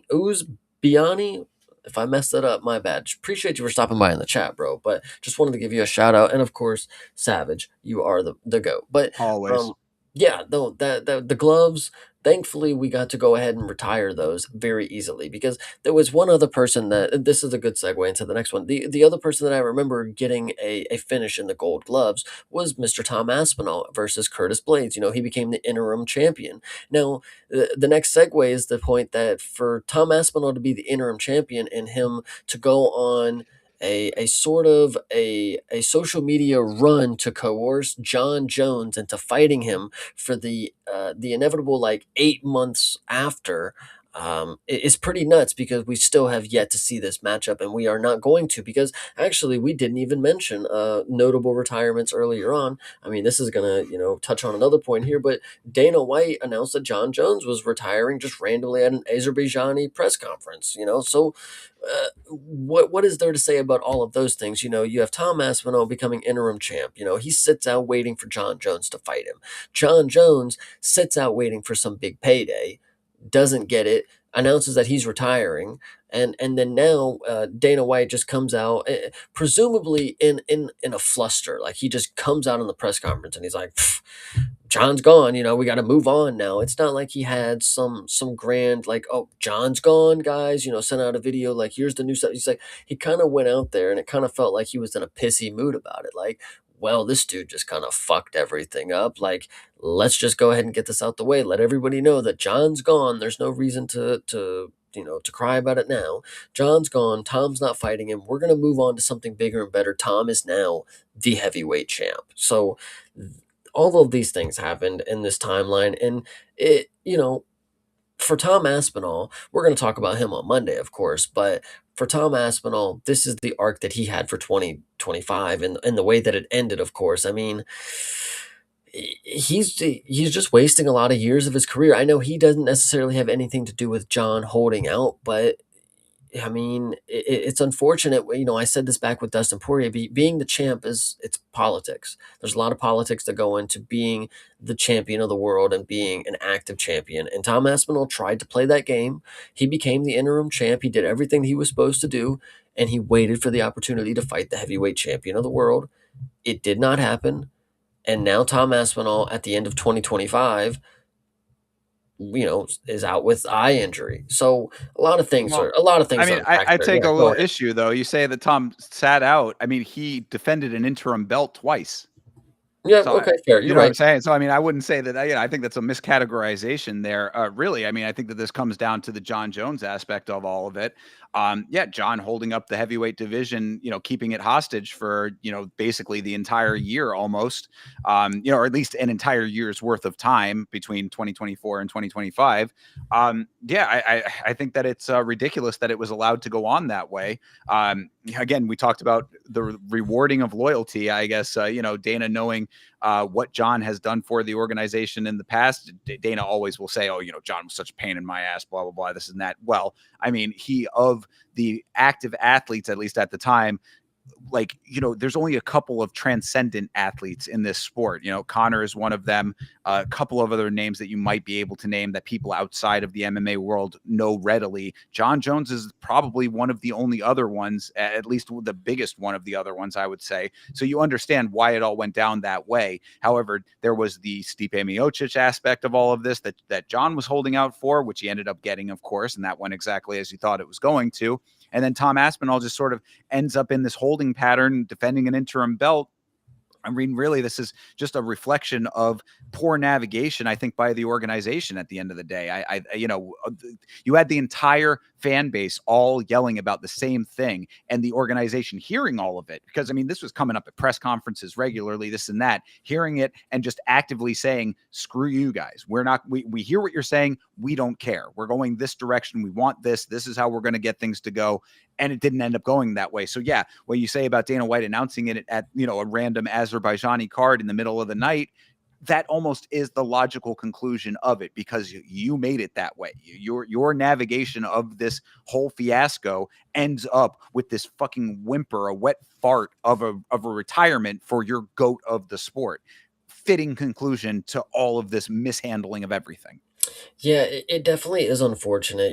We had to hear about it for so long, and when you hear about something for so long like that, you presumably assume like it's gonna happen. It's gonna happen if this is all that we can imagine as fans. Like these are the two people that have to fight.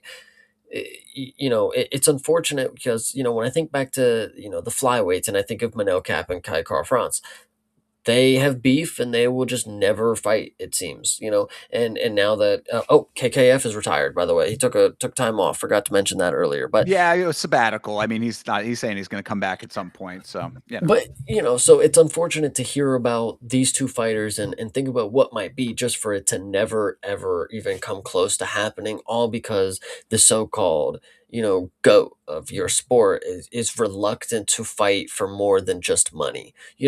I I used to be one, and I wouldn't say it was because I'm an American that I would say that John Jones is the GOAT. It has nothing to do with nationality. It comes down to the accolades. It becomes what John Jones has accomplished at a young age against the competition that he accomplished it against, and the skill sets that he has, yada yada yada. But genuinely, for him to not, when it comes to him not wanting to fight and defend his belt unless it was for X amount of dollars, it genuinely is something that I will always bring up as a deterrent for me to say anything about him being the greatest of anything, because this is the fight game. As a fighter, listen, brother, you don't need fucking $60 million to fucking go fight. And you know how I know you don't is because the moment Donald Trump came out and said that he wants to have a White House, I don't need $60 million. I don't need anything. I just let me on the White House bucket list stuff. This is bucket list stuff. Yeah, I'm sure it is, John Jones. I'm sure it is. So Yeah, absolutely. No, I mean, this is what I think everybody was saying for the longest time during the entire holding pattern that we were all in, is that, John will be remembered for all of the great things that he did, of course, but you cannot divorce that from the perception of him being a duck. I mean, this is, I don't know how you cut it any other way than that. Now, whether or not that would have been, the outcome, whether, it could have been this defining moment that, finally he gets bested by Tom Aspinall or whatever, we will never know now. But the whole reason that it ends up the way that it is because you made the conscious choice to not take the challenge. And that is just always going to be something that you are going to have and hold with you. John will be the first person to tell you that, oh, I don't think about that. It doesn't bother me, this and that. He prefers to just go the troll route with it because he knows that it gets under the fan's skin, and he can remain relevant just by being the troll that was the greatest. And, you can't take that away from me kind of thing. But the real ones know, you know what I mean? Like we are the people that follow this sport. Like we will not forget that. And I like if Dana does end up letting him on the White House card, which to his credit, it does not seem like he is going to. I mean, this is at least where it's at right now. That's how things are going. Like again, fitting conclusion to all of what John put everybody through. Like this is your reward for it, is not getting the thing that you want. You didn't give us what we wanted, John. Now you finally do not get what you want as well. Yeah, I really hope he does not get on the White House card. As much as I would love to, I could name a handful of American fighters that I believe should be on the White House card. John Jones potentially could be on that list, but I don't care to see him on there because I know that he only wants money to fight at this point, and the fact that he doesn't want it now, and he didn't want to fight Tom Aspinall before, but he'll fight on the White House. He'll fight Alex Pereira. He'll fight anybody on the White House. But he didn't want to fight Tom Aspinall unless it was for the amount of money that he couldn't even make selling out the venue. Like it's just the craziest shit to think about. Yeah, they were going to give him anything that he wanted, and it wasn't enough. hmm I yeah, Oh you know well. Uh, yeah, I absolutely agree with you. It's the craziest thing ever. But I wanted to actually get to this point. This was a great segue since I didn't have one myself. We had the chat asking about what we thought about the Georgian fighters. So I'm going to go ahead and give a great segue into the year of Marab Dwalishvili. Hey, So this man here, arguably going to be the fighter of the year on this show. I think the UFC already named him the fighter of the year. I'm not too particularly sure. I know he did not end as the UFC champion, but you cannot deny what he has done in the short amount of time against, the competition that he's done in the year of 2025. He's definitely that guy. I will give him that. I mean, yeah, Nicolos Uzabiani in the chat here talking about, what are the perceptions of Georgian fighters. I mean, Marab being the man certainly has risen the stock, I think, of Georgian fighters.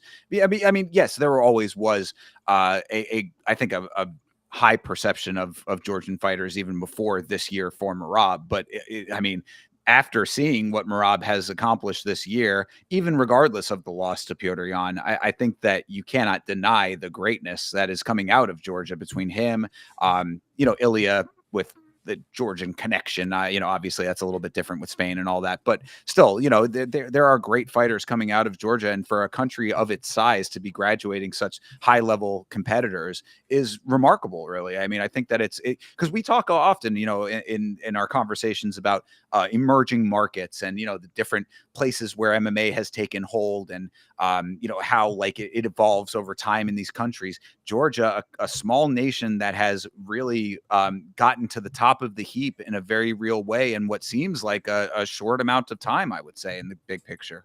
I just think of the funniest thing. I don't know if I sent it in the Discord, but it was just really funny. So there was a video of what the fuck, Bogdan Gushkov, and they were asking about Peter Yan and Marab, and he was like, "Yeah, 100%. Peter Yan beats him 10 times out of 10 times." And somebody replied to the tweet, I don't know, just me, probably more likely at least 9 out of 10 times. Just really funny. Right. Yeah. I mean, it kind of makes sense considering the history there. But Yeah. yeah, no, like we want to have these perceptions of these fighters being superhuman, and I certainly like wanted that for Marab. So I do feel like we talked about that on the last week's fights when we were reviewing that card. Like, I like that narrative as well. I thought Marab could be that based on the way that he fights and all that. Him not being that does not really change the greatness that I think that he has and has shown this year. I think that the only thing might have been flying a little too close to the sun with taking fights as back to back as he did. That at least could have played some part in it. And also Piotr Jan just being great as well. That one person's greatness does not necessarily take away from another's person's greatness when they go head to head like that. Piotr Jan just happened to have the better skill set and a better counter plan to what Marab was doing in that specific fight. But overall, this was such a crazy year for Marab doing what he did, and doing it as quickly as he did. I mean, really, the if you want to call it a fall because of the loss, then okay. But like if you want to put it in the framework of the rise and the fall, all took place within 2025. I mean, that in and of itself is pretty spectacular. Yeah, absolutely. And speaking of, champions with the rise and the fall, of course, in this year, we had a couple different other changes of the guard that we can run down. We had Marab in his miraculous year, but if we want to stick up on the Georgian fighters, of course, we'll go to Ilya. Ilya vacated his 145 belt earlier this year, and then got a 155 vacant title matchup against Charles Oliveira. He then won by knockout. I mean, phenomenal thing. I mean, we've never seen Charles lifeless. I mean, this is something that nobody has the way Well, that he did it, dude. I mean, Islam didn't do him like that, you don't think? mm, I mean, he was pretty he was pretty out. Charles, I mean, when Makachev won the belt, no? he submission. I mean, it wasn't. He was tapping like chicken. I mean, didn't he? But he dropped him first, no? I I mean, am I mean, wrong? Maybe I'm wrong. he did drop him, but he didn't leave him unconscious. But Okay, either fair way, enough.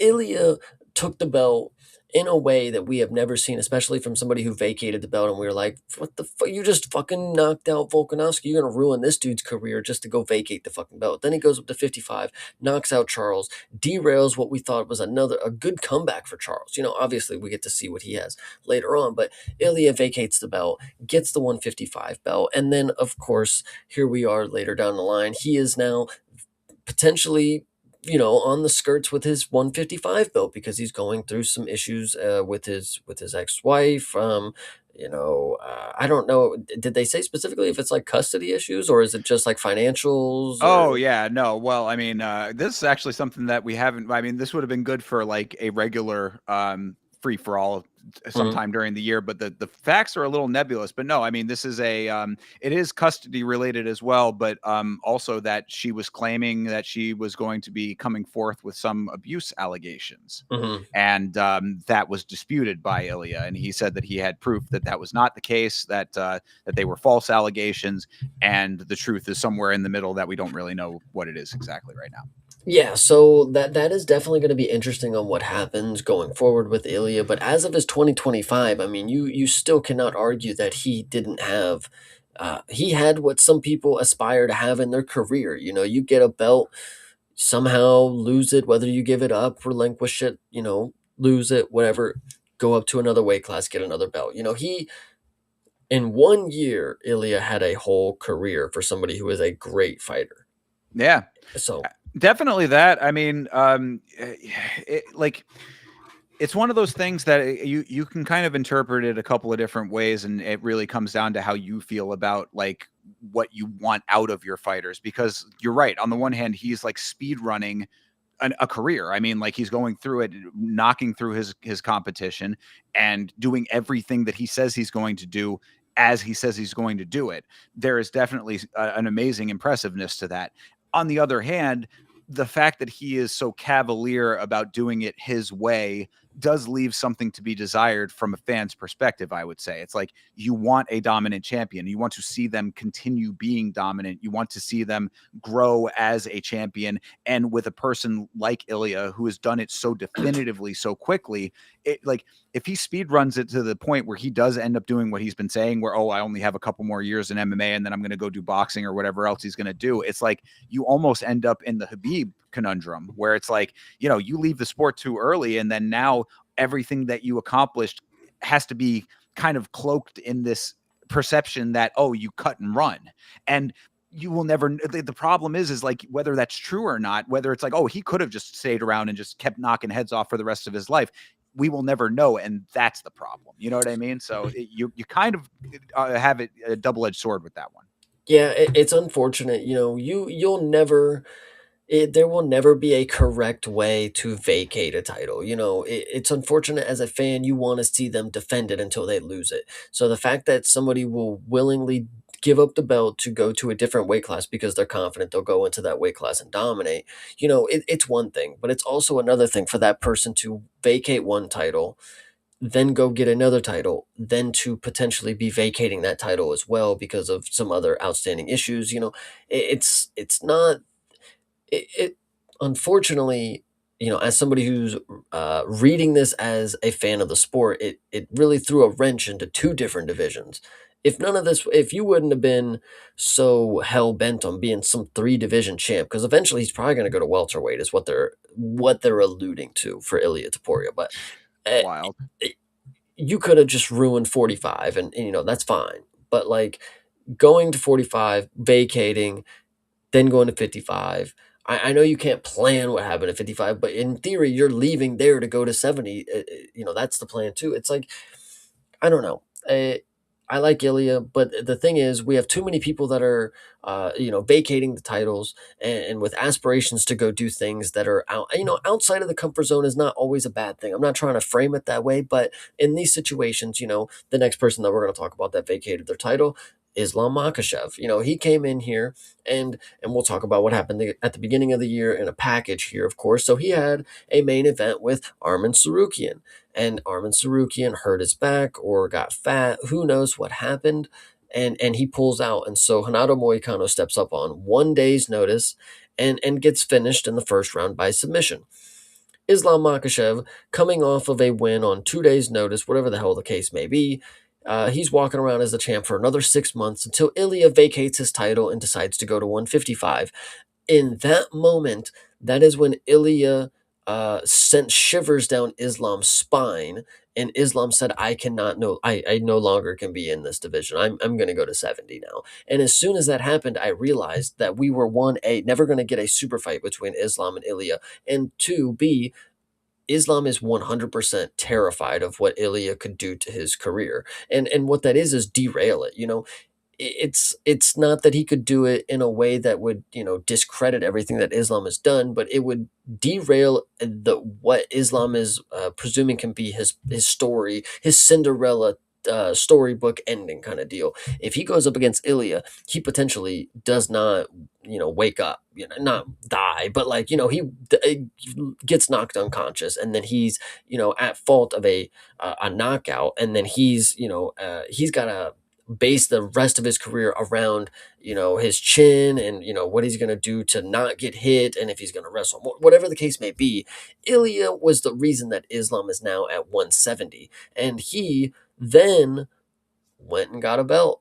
So like what can you say? Well, I mean, I think you're discounting the fact that Ilya, or excuse me, that Islam had said that he was planning on doing that himself already before Ilya was in the position that he was in, though. So, I mean, like both of them kind of speed running in a similar way. Now, I do understand, and I do think that there is some legitimacy to what you're saying. That like the timing certainly like looks that way, and the fight was the fight to make, and it's the fight that everybody wanted. So there again, these fighters like there there's like no real respect for the fan base, I guess, is kind of one of the unfortunate aspects. Which, look, you don't have to have respect for the fan base. It's not your job. Your job is to go in Mhm. and fight. Like, we watch you fight. That's all you really need to do. But it does suck for us because like that was the I mean, like when you talk about super fights, especially after being denied Jones and Aspinall for the entirety of the time that we were sitting there waiting for that, this was the fight. This was the fight that could have been the world's colliding fight. I guarantee you that the organization wanted that. So, like, whatever the reason is, whether it's the speed running aspect of it, the father's plan, the fucking the double champ, any of the things that you can say could be the reasons for it. Who loses in the end? The fans lose. Yeah, I love that point, Hydra. He's been wanting to move to welterweight for 5 years. Just so happens when Ilya moves division. And That's there is something to be said for that too. I do acknowledge that. Yeah. because, like, it's funny because in Islam's mind, okay, Islam is the champ of 155. He stays, and Ilya moves up. It's like he's not fighting Ilya first. He potentially was probably going to have a Charles rematch or an Armin. Whatever the case may be. He was having these set up before Ilya, but he was so afraid that after one fight. that they were going to be put, Ilya was going to go in there and have one performance in 55 that was going to give him a title shot. And Islam knew he had to get out of there before that was even possible for them to start making negotiations about. And that's just the fact about it. He went up to 70 because he's going to do as much as he can to stall before so Ilya can lose against people that are bigger than him, of course, until the time comes where he doesn't have to fight him. And I unfortunately just hate seeing it. It's not like a statistical fact. It's not like, oh my god, Islam is like factually not gonna fight Ilya. He's scared of 100%. But like, if you have a fight that you want made, and these are two of the best fighters, and they both are not fighting, I mean, I I don't know. One dude went up to the weight class where the dude was at. The other one left the weight class where the other dude came to. So it's kind of, what can you say? You Well, know. I mean, I love the Habib quote that he came out with when the move did happen for Ilya, and he said like, "Oh, well, we want to move up because it's like, why would we have fight another like, not true guy of the weight class? You know what I mean? Like another dude who's like a lower weight guy, whatever. It's not really proving yourself." And I'm like, brother, what the fuck are a crock of bullshit are you trying to sell to us with that statement? Yeah, it's a bad look in the big picture. At the same time, it's like, you know, the, everybody's chasing greatness and they're doing it with this double champ status when the real move is to just fight the best guys. And um like it's like they're doing it for themselves, which I guess is really at the end of the day what you should be doing. So I guess I can't really be too mad at that. But like I guess maybe they don't realize that like having two belts based on career navigation and sidestepping and being a savvy a savvy negotiator, a savvy a navigator of your career does not speak as loudly as fighting and beating the best guys out there in the game. And it's crazy to think about all this because like I would say, and I think a lot of people would agree that like Islam has the skill set that could neutralize the things that Ilya is good at. I would Mate, he's say. got like 60 pounds on him. He should be able to do whatever the fuck he wants with him in the grappling, but he's terrified that that's not Well, even not if they were in possible. the same weight though. Yeah, he's a weight bully. Well, I mean, He's people have gonna. said, yeah, that is, I mean, that's the Dagestani way, right? Um, Fair. I mean, then okay, then all of those things. So it's like, yeah, again, this is the perception, whether he likes it or not. He can kind of couch it however he wants, and he can have Habib coming out and saying anything that he wants to try to change the perception. But you had the opportunity to have that fight. All of the elements were in place for it. Like that's the other thing that's so crazy about it is that like the crossroads were right there. Title was undisputed. You were all everything else was cleared out. All of the other aspects of the the holdup was not there. There was no roadblocks to that fight being made, and they just didn't. Yeah, no, 100%. And Hydra, yeah, listen, the way, when it comes to what Ilya did in the featherweight division and how he didn't clear it out, mate, he beat Max and Volk. I mean, that's all you really needed to do at that point. I mean, beating Emmett and some other people, fucking Damon Jackson on his way up. I mean, those don't even matter. Clearing out the division, you beat Max and Volk. That's good enough for me. Moving up is fine. Getting Charles on his entry, it's crazy to just obliterate him and then get the belt. But I think again it goes back to the original point. The fans were robbed that we did not get this super fight, and the fact that we never will get to see them. And literally, we know that this was the peak of Ilya. This was the peak of Islam, and we are not going to get that fight. It's unfortunate, and I still stand by it. I mean, Mister, I have my quote on the PI wall about fighting King Kong if he can make the fucking weight. Now Ilya had you jumping and shivering out your fucking boots. I'm just, I don't know. It's just unfortunate. Yeah, and whether or not that is true or not really is secondary because that's the stamp that you get. Yeah, 100%. No, and then so we had one more person that vacated their title, of course, that we have to talk about. This one went the worst, and this one hurt my heart a lot. So obviously, Wei Li Zhang vacated her title and moved up to go ahead and try to get a second belt from Valentina Shevchenko. Now, what we did not realize was that Valentina is is as good as she ever was. I mean, she is still very, very good, and she's just a lot bigger than what the weight class under her are, whatever straw weight and flyweight difference is. 15 pounds, 10 pounds. She fills out a frame that can manhandle women below her. And you know how I know is because Whaley has a frame that manhandles the women in her division. And if Shevchenko was able to just negate everything that Whaley had, I mean, I'm saying like this was, we're going to talk about it on Monday. I mean, upset of the year. I mean, I know the odds would not tell you that this was the craziest upset, but to just dominate the champion for 5 rounds is absolutely insanity. So, Yeah, I mean, again, you say that we didn't know that Valentina was that. I mean, we should have. You know what I mean? Like yeah. that. I think that that's really what it comes down to. Valentina has proven that time and time again. I guess the perception based on the Alexa Grasso era of her career, kind of changes that to a little extent. But you go back before that and after that, and all you have is greatness from Valentina. So yeah, I mean, Zhang Weili, you got to give her the credit for having the mentality of strive for greatness, dare to be great kind of thing. I remember when Israel Adesanya fought Jan Blachowicz, that was, he lost that fight and said, yeah, I dare to be great. I was trying. I think that there was some element of that too, and there is some respect that has to be given for that. But at the end of the day, if again, another flying too close to the sun kind of issue when it came to that fight, because it was so very one-sided, and it was hard to see, knowing what Zhang is capable of against. And my whole thing with that, when I was going into that, was I was basing a lot of my thought process on what we saw Zhang Weili do against Tatiana Suarez. I was like, that to me seemed like a good comparison, because Tatiana Suarez, grappling, specialist, or at least was considered that until she got into the upper echelons.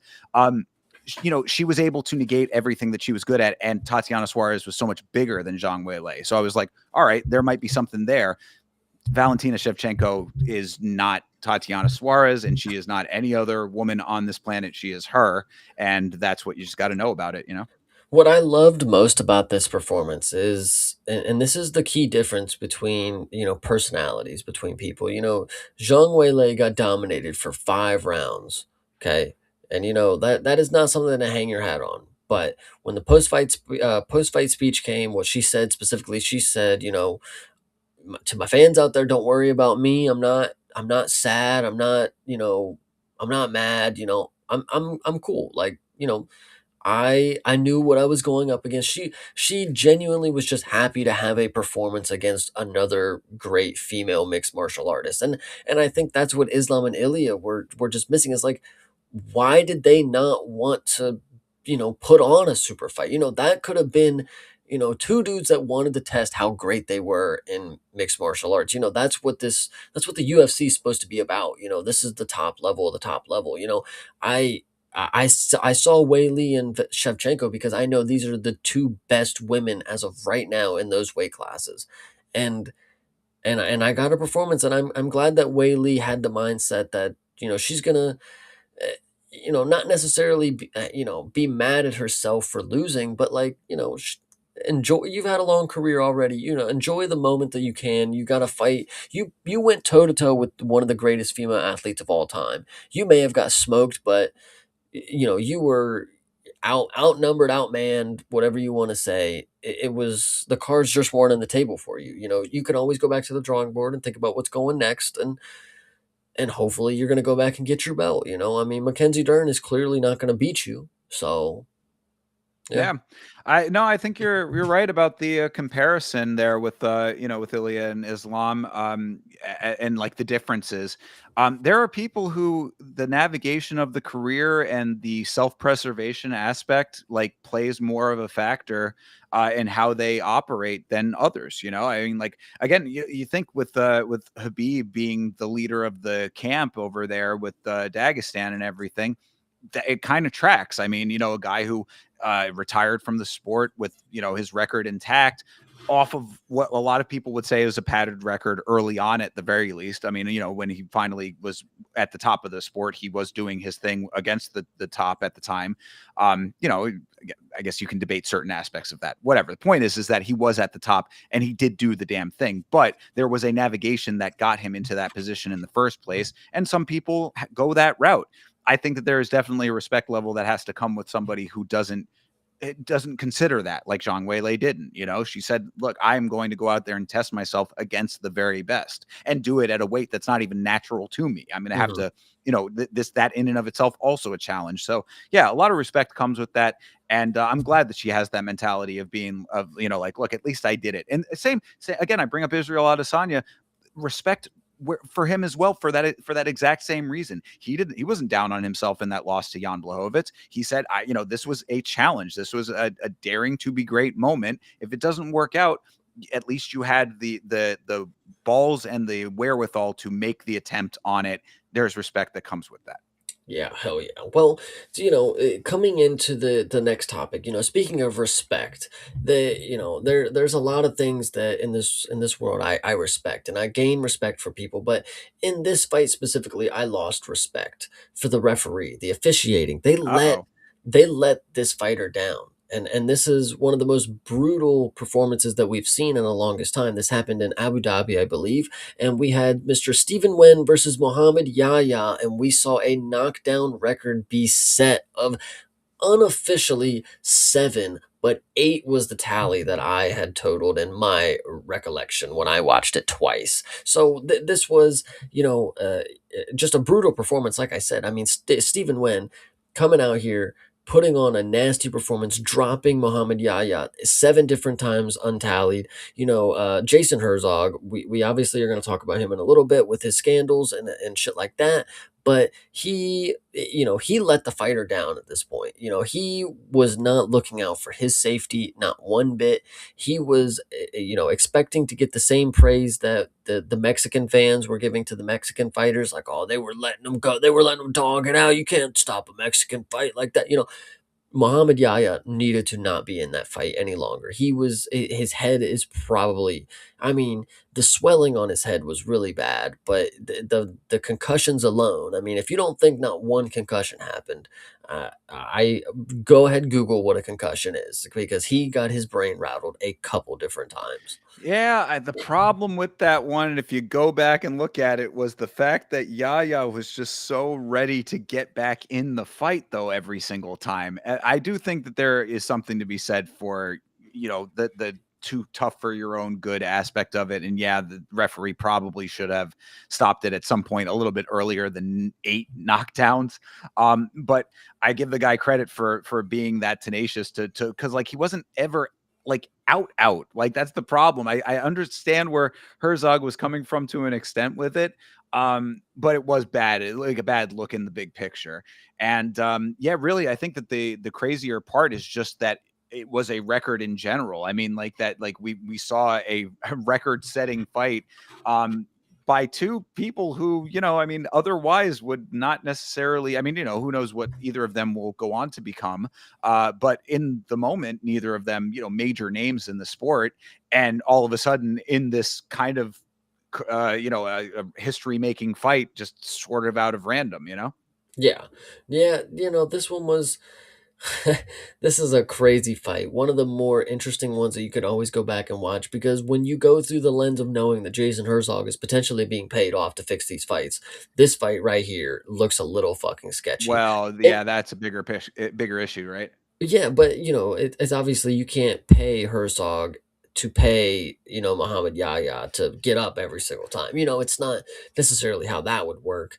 But uh, did he have a way to make this fight go longer than it should have? I definitely think that is possible, because Muhammad Yahya, I mean, and when you look at one in Muay Thai, they have a 3 knockdown rule in 1 round, 4 per fight. In this fight, I genuinely think if you watch this guy get knocked down 5 times in a round, it's like after 4, you're sitting here saying, okay, the next one like, there's no way you can get knocked down again, dude. 6, 7, potentially even 8 different times. Like, it's absolutely astronomical how many times this dude got knocked down in the fight and like nothing came of it. Stephen Wynn, shout out to him, but it looks like he was having the easiest time of his life just beating this dude's ass. Like, he was in there having fun, every time he'd drop and put his hands up and walk away. And he's like, oh, you're serious? Like, I got to do it again? Like, so it's just unfortunate that, you know, it's unfortunate that Stephen Wynn had to go ahead and break a record because he should have had a 30-second knockout after the second knockdown or whatever, you know? True. Yeah. Well, again, the dude pops back up. What are you supposed to do? I mean, but after a certain point, I do get it too. It's like the guy's all Yeah, battered up. But yeah, I mean, I don't know what Stephen Wynn's nickname is or was at the time, but it should be Mr. Knockdown. That I think has to happen at this point. I Remind do like people. that. Yeah, yeah. Well, and also like just a good way to build a little bit of name recognition because I guarantee you that people are not necessarily remembering Stephen Wynn. Just like if you remind them of that, they'll remember. But like off the name alone, those kinds of things, even with it being a history making event, time erases memory, or it erodes memory, Mhm. as it goes on. But you have a nickname like Mr. Knockdown. It's like, oh, that's why. Okay, yeah, All right. Well, since you want to bring up cool nicknames, we'll clearly yes. get into this next topic because I think this is perfectly fitting when it comes into aura and the nicknames that carry it.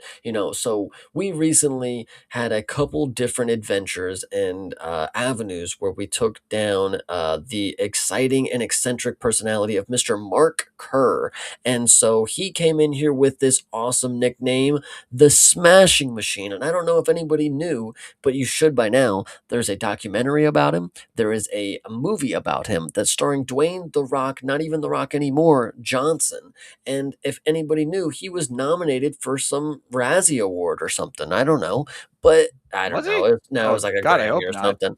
But either way, Didn't the deserve a Smashing Razzie. Machine was a decent movie and it did come out in 2025 and we actually had a whole there was a whole grand scheme of things going on with the Smashing Machine around here. I mean, we watched the documentary, we talked about the documentary, we watched the trailers of the movie, we talked about how the movie might come out. We actually watched the movie when it came out. We talked about the movie after it came out.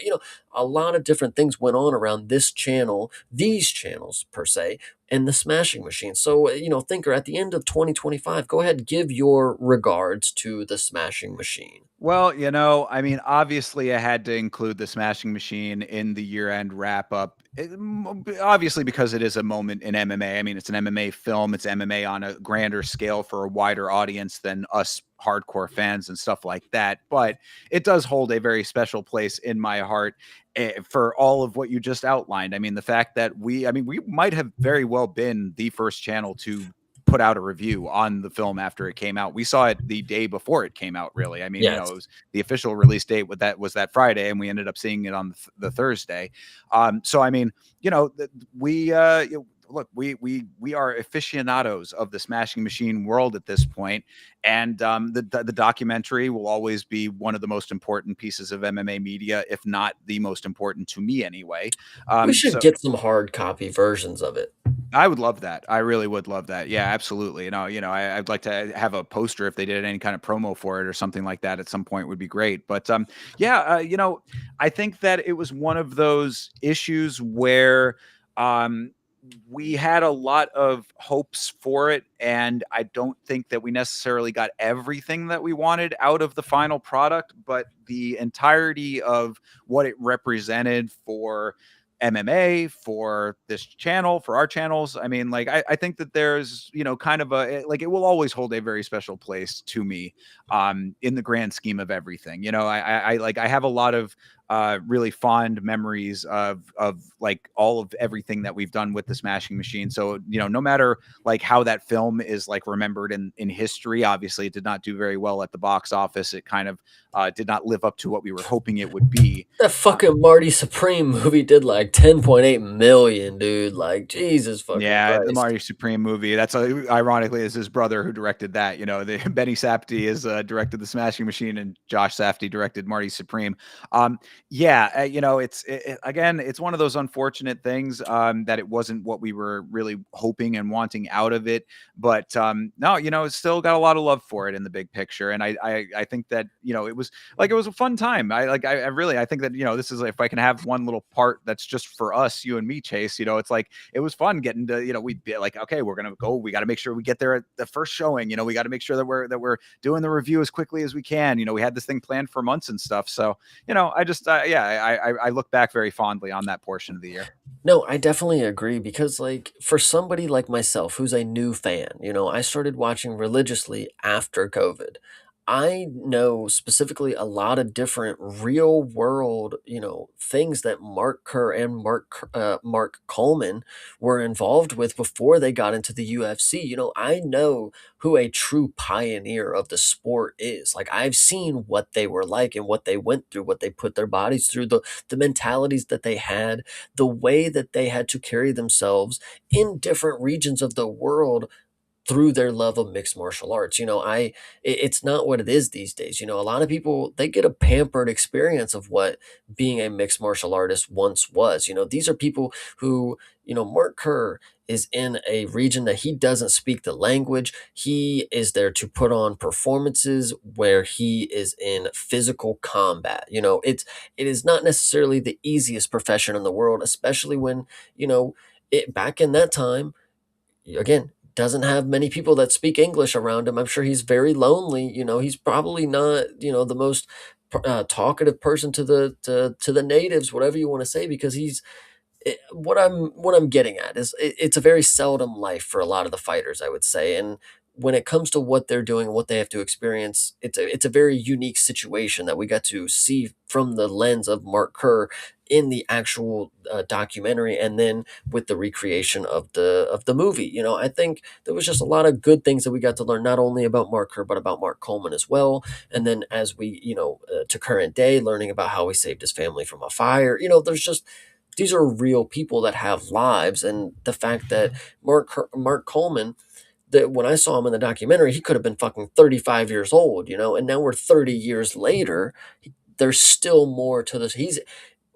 It's not like his life stopped after the documentary turned off. He had a continuation of everything that he went on to do. So it's just interesting to think that in the documentary, the way that you're witnessing everything from a first person's view lens, like you're literally witnessing Mark Kerr shoot up painkillers. Like there's just something real to that. And a lot of people are, again, a pampered experience of what mixed martial artists now are these days. They'll sit out and ask for 30 fucking $1 million for the person that they want to fight. But back in the day, all Mark Kerr wanted to do was make some money in Japan. I mean, it ain't nothing too crazy to that. And then go fly home and be with his fucking abusive girlfriend. Like, Indeed. Well, yeah, and to that point, I did want to highlight this. I mean, Savage coming in, saying Mark Kerr is mid. I think that actually is like kind of the point. You know what I mean? Like it's like, yeah, he was not necessarily the greatest at the sport. He was the realness of the sport, and and the portrayal of that in the documentary, and then of course subsequently in the movie. Like all of what you had said just now, Chase. Kind of your recounting of like the atmosphere that he was in his career. That was all basically kind of the point of the text on the screen at the very end of the film, right before he waves to the camera goodbye. So yes. it's like that it kind of proves the point of like why it's important that a story like his is told, and why I appreciate it. Yeah, you can all the greats of the sport will be remembered. Fedor, to this day, you're getting the debates on how would Fedor do in his prime if he was in the UFC now, blah blah blah. The Mark Kerrs of the world don't get that level of adulation. They do not get that elevation of them. They're just another name on the roster in a lot of cases, sadly. And like a story like his deserves to be told like anybody else's, especially for the time and place that it occupied.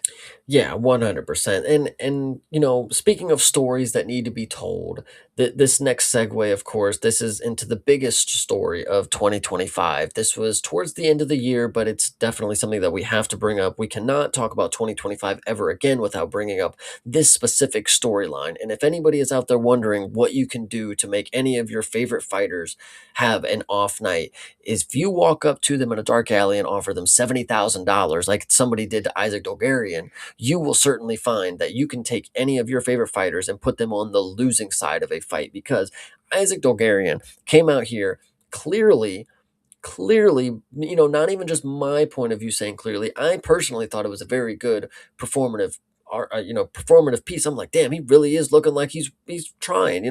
That fucking Cuban guy is strong as hell. But no, professionals in the sport. Michael Chiesa, somebody who I take highly, I take his opinion very, very seriously. He even was on the side of Isaac Dolgarian being some sort of an actor in this performance, and it's just unfortunate that he didn't, he wasn't able to sell it enough, is what the case may be, because now the FBI is investigating him and potentially the team and Jason Herzog, and who knows what Cash Patel has got up his sleeve. But all the things considered, we know that Isaac Dolgarian is no longer with the UFC. We know the UFC was onto it before the fight started. That's what they say. And heading forward, we normally look at all these fights that look a little scandalous, and we're gonna say, "Wow, that looks rigged as fucked." But this one in particular probably was the one and only rigged fight that we have seen in the last handful of times. I mean, hard to say that that's the truth. It's exactly like you said. I mean, it puts a lot of different things into perspective. Yeah, I mean, this intro that you gave it, I don't really think was hyperbolic. Honestly, I do think that this is one of the biggest stories, if not the biggest story of the year. I mean, especially for the fact that if knowing all of the details of it, we talked a little bit about it on the channel, of course. The aspect of James Krause being possibly involved and the connections there and the previous betting incidents with James Krause. I mean, this being this also coming at the time that sports gambling has become so mainstream, and gambling in general. I mean, all of these predictive markets with Polymarket and Kalshi and all these kind of organizations, like betting and gambling is at like an all-time boom, I would say. And only getting bigger, it would seem. So the fact that it affects our sport so directly and so brazenly. I mean, I put out a clip of, it was me and the Vitz King doing the watch along. And like, I put out the clips of like us finding out in real time, like as people in the chat were coming through with the information and as we were seeing the lines move and all of this stuff. Like, to have the narrative be presented to you in such a definitive way, to the point where you can pinpoint aspects of it and like create a storyline out of it, like point by point, really makes this one of the most unique cases of it. I mean, like, because the last one with Krause and the previous fight that had the fixing allegations with Shailen Nordembeke, like that one, it had certain like trappings of this, but like it was a little bit harder to like piece it all together because it was the first of its kind, at least in the modern era, that we could say was like a definitive version of this where there was a fix in this one. All of those steps were laid out for you very clearly, and to see it all happening in real time and then analyzing it as we have had to now, and then the fact of what you had said, potentially with Jason Herzog and other, if there's referee involvement as well, all of these things now put a very skew onto everything that we see going forward, and that is very disturbing, I would say. And again, the way I described it is, it's not fun. It takes away an aspect of the love of this sport, because now if you always have to be looking over your shoulder at any given moment to say, oh, is this the fix? Is this the one that's fixed? Was this something? Was he trying to get this to round 3? Was he? All of these things. It takes away the pureness of it. Not that there was any necessary pureness to begin with, but you know what I'm saying. I mean, there's an understanding that you're watching an actual legitimate bout, and if you take that away, I think you take away a piece of what makes the sport great. I remember I brought it up during the one of the podcasts that we talked about this specifically, but I would really want to know, I would love for somebody to interview Devalle, our Cuban opponent from this matchup. I would really love somebody to interview him and just get his side of the story of what happened afterwards. Because if this is some sort of scandal, if this is some sort of investigation that has to be done, I brought it up before, he is involved. He is looped into the investigation by being a part of the competition. if one person is fluking it, you have to reasonably suspect that the other person might be in on it as well. You have to at least question if they knew anything, if there was any possibility that they were in on it. Did anybody offer them any money? What were the circumstances leading up to the fight? Anything like that. These are all important questions that Devalle is. I'm not saying he needs to answer for me, but I potentially think he probably had to answer them for somebody else, some higher up. Dana might have called him like, "Hey, what's going on with this fight?" He might have even got a call before the fight, and he's confused. Like, what is Dana talking about? Like, why would he ask if I know anything about a fight fixing? If somebody offered me money, who knows what the case may be. I think it's unfortunate that he's looped into it, but I would really like to hear if anything had happened on his side of the story. Yeah, I mean, I would think he'd be answering to the FBI if anybody's asking the questions at that point, for sure. I mean, unfortunately so, and I guess to the benefit of Isaac Dolgarian and his people that he was involved with, his co-conspirators, the FBI has bigger fish to fry at the moment. So a lot of redacting going on right now in the FBI that they're very busy with. So maybe this case is not as important right now to them, but it's very important to the sport. So I really do hope that whether it's this administration or the next, or whoever ends up taking up this cause, that it is something that is pursued to the fullest extent of the law, and that they get a handle on in a real way and send a message in a real way. It's I mean, there's so much money that is at stake with when it comes to the level of sports betting that we have now, and also with the predictive markets and stuff like that. I mean, people have talked about this in a broader conspiratorial sense, but like, somebody there was a great reel that came out, and this is just a minor tangent and we'll move on from it, but let's say that you were betting on if GTA 6 was going to come out on time, right? You have somebody on the inside that works at Rockstar. They go in and manipulate the files to the point where it doesn't necessarily break the game, but it makes it so that they miss the deadline. You put all of that money on and them missing the deadline in these predictive markets. You just made a ridiculous amount of money off of very minor manipulations. You take that and apply that to our sport here, where there are so many micro things that can happen with any athlete. You tweak an ankle, Yes. you talk to this person, you like these kinds of things are so able to be manipulated that a broader problem could be brewing if it's not nipped in the bud as effectively as it could be. Yeah, all you need is one guy who wears sunglasses inside and a TV cable, and then it takes a whole fucking turn for somebody like Tony Ferguson. You know I all what I'm mean, saying? we missed out on one of the the what could have been one of the great fights of all time because of that TV cable. Yeah. And who knows who put that TV cable there, you know what I mean? And again, you'd think that it would be like, oh, that's funny to say and it's a ha thing, but like in Who what we're was it? talking. Literally, who But was it? but this is what I'm saying. In the conversation that we're having right now, there is legitimacy to that question. And that, I think, is the problem in and of itself. And speaking of legitimacy and the problem in of itself, there's a lot of different people who have problems, and there are so many people out there who get on social media and they want to tell you that they have problems. And this is some people, and some people will tell you, some people will show you, and this is one of the examples of somebody showing you that they have problems. And I think it's evident when you get on social media and you see something from Habib's Twitter account telling you that a papaka gif or something is going to be for sale on Telegram. And it's not only Habib that goes to this, because he's been known to do his little crypto scams and try to catch people lacking, as they would say. But Habib was not the only one that did this. There was a lot of different people who followed suit in the papaka scheme. You had Hamzat, who was ready to give a Telegram gif, or gift, excuse me. You had Izzy, I'm pretty sure, was another one. The list goes on and on. Usman was on there, I'm pretty sure too. That one could be incorrect, but These are all people who bought the Popkas. no, that they had their own versions of Oh, the Telegram gifts. Yeah, ah, after Habib scams his millions of dollars, everybody was like, "Well, fuck, I got to be able to get mine too." So So days after, everybody started posting their Telegram links and selling their own stupid gifts, you know? Ah, yeah. Well, look, I mean, at the very least, what I will say about that one is at least there was you can't really call it a scam because all they were doing was like NFTs basically. They're like selling digital goods. So you got what you paid for. Now, if you are a person in 2025 who is still buying into the concept that there is some value to these JPEGs, then oh well. I mean, that's you wanted to buy a JPEG, he was selling you a JPEG, you bought the JPEG, transaction complete.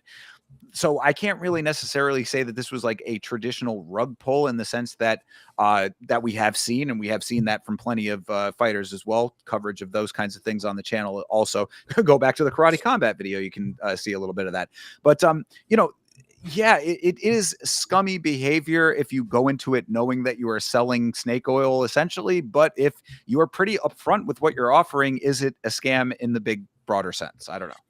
Yeah, it's not necessarily a scam, but you can just have some ethical issues with it. You could sit here and be like, why would a person who potentially could make all the money in the world getting having a career and actually doing something with his life, that's investing towards the community, when or you could be the person that everybody has the idea that evades taxes and shit like that and does all these grimy things with his fucking camp, Eagle FC or whatever the other one that he has hidden in Dagestan. Uh, it doesn't bode well when you're also putting out fucking internet images to sell for hundreds of dollars for your fans, and people would be like, well, you just sound, you're a hater, you're not the one you're just mad that you're not getting these millions of dollars selling something stupid online. It's like, if I would really hope that if I saw something, if I had a magical button that says make $1 million, but everybody is getting fooled, like I would probably be like, like maybe Yeah. they don't deserve to be fooled, like Yeah, yeah, okay. absolutely. And that look, that is one of those things that really tests a person. And I think that it's what bothers me the most about it when it comes to Habib specifically is the fact that I've said this multiple times. Abdul Manap, his father, was a great man. I think that he was a person who did amazing things for a region of the world that needed amazing things to happen for it. It's a war torn place where life is very difficult, and there's not a lot of hope for the youth of Dagestan outside of fighting. Sometimes it would seem. So what Abdul Manap did was revolutionary to that region, and will never be forgotten by those people. For his son to go the route that he has gone, based on coming up through the system that a great man put before you, off of the back of that great man who is your father, that really irks me. That aspect of thing bothers me because, like, you can say what you want about Habib and his career and all of that. Everything that we have been hearing about Habib after in his post-fighting career has really been negative, and I think puts him in a much more poor light than him leaving the sport early or anything like that. So what you're saying about, like, yeah, you'd think that there would be like a moral conundrum if you have the ability, like, just because you can scam people doesn't mean you should scam people. You would think that a person like Habib, who theoretically had a moral compass instilled in him by a great man, did not, went against that. I think that's the problem. Yeah, I definitely, Habib is one of these guys that, again, when you look at Connor, you have a super eccentric type of personality. Then when you go to the opposite, funny in the connection with Habib and Connor, you have Habib who's somebody who pretends to be the sheltered kind of. He's low key. He's not doing any harm. He's not causing any problems. He's just Habib doing his thing, running his gym. It's like this dude, these are the people that you got to look out for. Like, because this dude is truly trying to get one over on you. It's not the first time. It's not the first time that this dude is throwing out a little fucking digital scam link, whatever you want to call it, whatever you want to say. May not be a scam to you, but if you bought a digital fucking hat, mate, you got scammed, brother. Like, I don't know what to tell you. What are you using it on? How many people have Telegram right now, like, that are actually using a papaka? Like, I genuinely need to know, because it ain't enough. And if Habib made millions off it and you bought 7 papakas, dude, touch grass. Well, that's what I want to hope, is that maybe there were some people who are just throwing some money at Habib because they're fans, and then the Popka element of it is like a secondary thing. It's like, okay, whatever. I just, I get a little image out of it, but it's really more of just a donation to Habib. Okay, if that's what you want to do, it's your money. You can spend it how you want to. But no, I do think that you're exactly right. I mean, people buy these things as an investment, and thinking that there was any investment to be had in it is a laughable concept, especially after seeing. So, bro, if you are buying anything in that realm after Hawk Tua girl's conundrum, her scandal, come on, dude. Like, you got to be a little bit more savvy than that as an adult, I would say. Yeah, true. But you can't make everybody be an adult. Some people don't have that ability to have the brain cells to be an adult sometimes. You can't tell everybody how to be smart with their money. Obviously, you guys see where listen, we're talking about smart with money. Guys, I don't have money to be smart with. But listen, if I had the ability to make millions of dollars and all I had to do was trick a bunch of people into buying something and supporting me in a way that I didn't feel was necessary, like I'm not giving anything back. I would not feel right if you guys supported me for doing nothing. In some way, there has to be a give and take. If you guys supported me and I was doing something, okay, I earned the support. Mate, you got with the Telegram leader and you had to make you a digital fucking item and then you promoted it on a social media account. I mean, eh, listen, people want to talk about, oh, you run a social media account for a day. Mate, Habib is not doing shit on social media. He ain't doing shit. He's just posted a fucking link saying, Telegram, add me, I'll give you a gift because father said so. And then people are like, oh shit. Yeah, Like, no, yeah, it's not right. That being said, when Yama coin comes out, make sure that you get as much of it as you can, because nothing bad will ever happen. true. Fair. No, Yeah. that I guess it is a nice point to say. Like, yeah, that is a Yama promise, is that there will never be anything like that around here. So I guess that's, if you can take any silver lining away from something like that, these are the things that differentiate the people that you should be supporting and who you shouldn't. Really, Yeah. I mean, be aware of these kinds of things for your own benefit, because it's such a common story now of people who really thought they were doing the right thing going into this crypto coin, this NFT, all of these types of things. It's a risky endeavor to begin with, often with diminishing returns at best. So just be careful out there. A risky endeavor with diminishing returns. We could be on the verge of seeing that at a larger scale. And I don't think that's possible, but I think there's people out there who are potentially thinking that this move could be a downward move for the UFC. As of course, the 2025 comes to an end. This is the last thing on the docket. The UFC is now moving over to Paramount Plus. The UFC era and pay-per-view model are no longer. We've talked it up before, but we can go ahead and give our final remarks. I mean, give it to rest, put it in the dirt real quick. Stay Yes. in. RIP to ESPN. Yeah, this is really, we talked a lot about it, but I mean, it is a big deal in the big picture. I mean, 7.7 billion with a B dollars involved in the move over to Paramount for the UFC. This is a major windfall as far as their coffers go. I mean, a lot of money changing hands to make this a possibility and a reality now. And again, the end of the pay-per-view era really cannot be, overstated. I mean, this is a major change in the dynamic of this sport. The fact that for a lot of people, maybe it wasn't that big of a deal because everybody has their ways of, of finding the content that they want to watch. But at the same time, the access now becomes so much greater. The ability to access it, if you have a Paramount subscription, you get everything of the UFC now. It's a very big move, and it's really what I would like to see out of it. Of course, the ESPN aspect of it, I think that there were mishandlings with how that product was used on ESPN with the reach that ESPN has. There were a handful of events on ABC. There were a handful of events that were on ESPN proper on like the over the air broadcast and stuff. ESPN Plus, of course, was the main outlet for most of the content.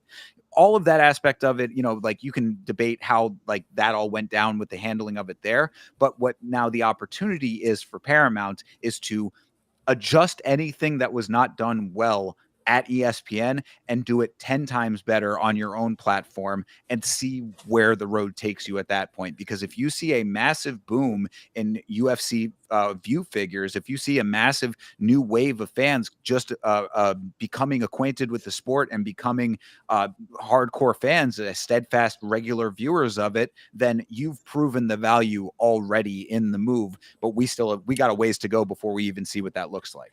Yeah, I'm really excited for it. I mean, I think Paramount Plus potentially could I mean, listen, $7 billion. You got to assume we're going to see some big changes coming. I mean, if they invested in that, I mean, we're going to see some things happening to the service and or the promotion. Somewhere this $7 billion is going to have to trickle into something that we are witnessing. I can't imagine it's all going to go to the fucking Disney fucking games that they have on the fucking Christmas channel that they have for the NBA and the NFL, where they have the slime touchdowns.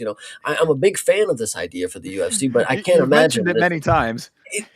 It could be good, dude. It could be good. Lola and fucking Bugs in the cage, literally, just give it to me. Anyway, but it, billions of dollars, 500,000 is changing something very, very drastic about what we are seeing. So the fact that they have that many dollars to do something with, we need to be seeing something, and we need to be seeing it the moment the UFC's on there, because the way that they advertise it as well. There's a growing catalog that the Paramount is going to be getting with the UFC, I believe is how they said it. So what does that mean? They're going to be adding thing. If you go back to ESPN Plus, if they had a category called the UFC the early days, you could watch the first 7 or 8 UFC pay-per-views. Where's the other 300? So maybe Paramount's actually going to do something about that. Well, I mean that, but that also brings up the lingering. There are a lot of lingering questions right now that are going to be answered over time. But one of the other ones, and a major one that you bring up with that, is what's going to happen to Fight Pass. I mean, we've been kind of seeing some different rumblings there. Of course, they just had that big promo deal with a couple months for free, no sign up needed, kind of thing. I mean, like, why did they do that? What are they trying to accomplish with that? There's a lot of debate as to what happens to the back catalog. Does that end up going somewhere else? Do they discontinue Fight Pass? Does it stay on in some capacity? What are the broadcasts going to look like? I think you just said it best, where you were like, that amount of money that has changed hands for this product is going to fundamentally change the product one way or another. It has to. There's no way that it can't. So Yes. what does that look like on the other side of it? These questions will all be answered come first event of the year. So we really have only a couple of weeks to go to find out, but we're going to find out in a big major way. And really, that first event, keep your eyes on it, people, because I mean, if we see all kinds of streaming problems, we can harken back to Jake Paul versus Mike Tyson on Netflix and what a disaster that streaming experience was. Is it going to be anything like that? Are they going to have the infrastructure to handle it? I mean, like, all of these things have major implications for the product in general going forward. What's it all going to look like? We have a couple weeks till we find out. Yeah, 100%. And like I said, I'm very excited for it. New territory, obviously going to bring new adventures, new issues, of course. But I think the only thing that I'm worried about specifically is the day that the fights come. I don't want to be scrambling to have to upgrade my package of, but because what they said is to watch the UFC is it's going to be the standard premium $60 for annual. We got that price 50% off at Black Friday, so presumably I have 1 year of the UFC, well, 9 months of the UFC. So I would tend to believe that I should not have to do any scrambling the day of to upgrade my pass and figure out how to get the extra access to the fights. I should just be able to get on Paramount. I should be able to type in the UFC, and it should show me the poster, and it should say watch now. I don't ask for much. I ask for those simple things. And I think you could nail it, Paramount Plus. With $8 billion, it genuinely should not be that hard to add 2 buttons and a watch now. Like, I Yeah, don't really, I mean, this is a broader point for all of MMA in general. One of the biggest barriers to entry for this sport is just fucking getting to it. I mean, we were just talking before the stream started, you and I, Chase, about the Ryzen card that's coming up that I'm planning on doing the watch along for New Year's. It's gonna be on the 30th, but New Year's for Japan.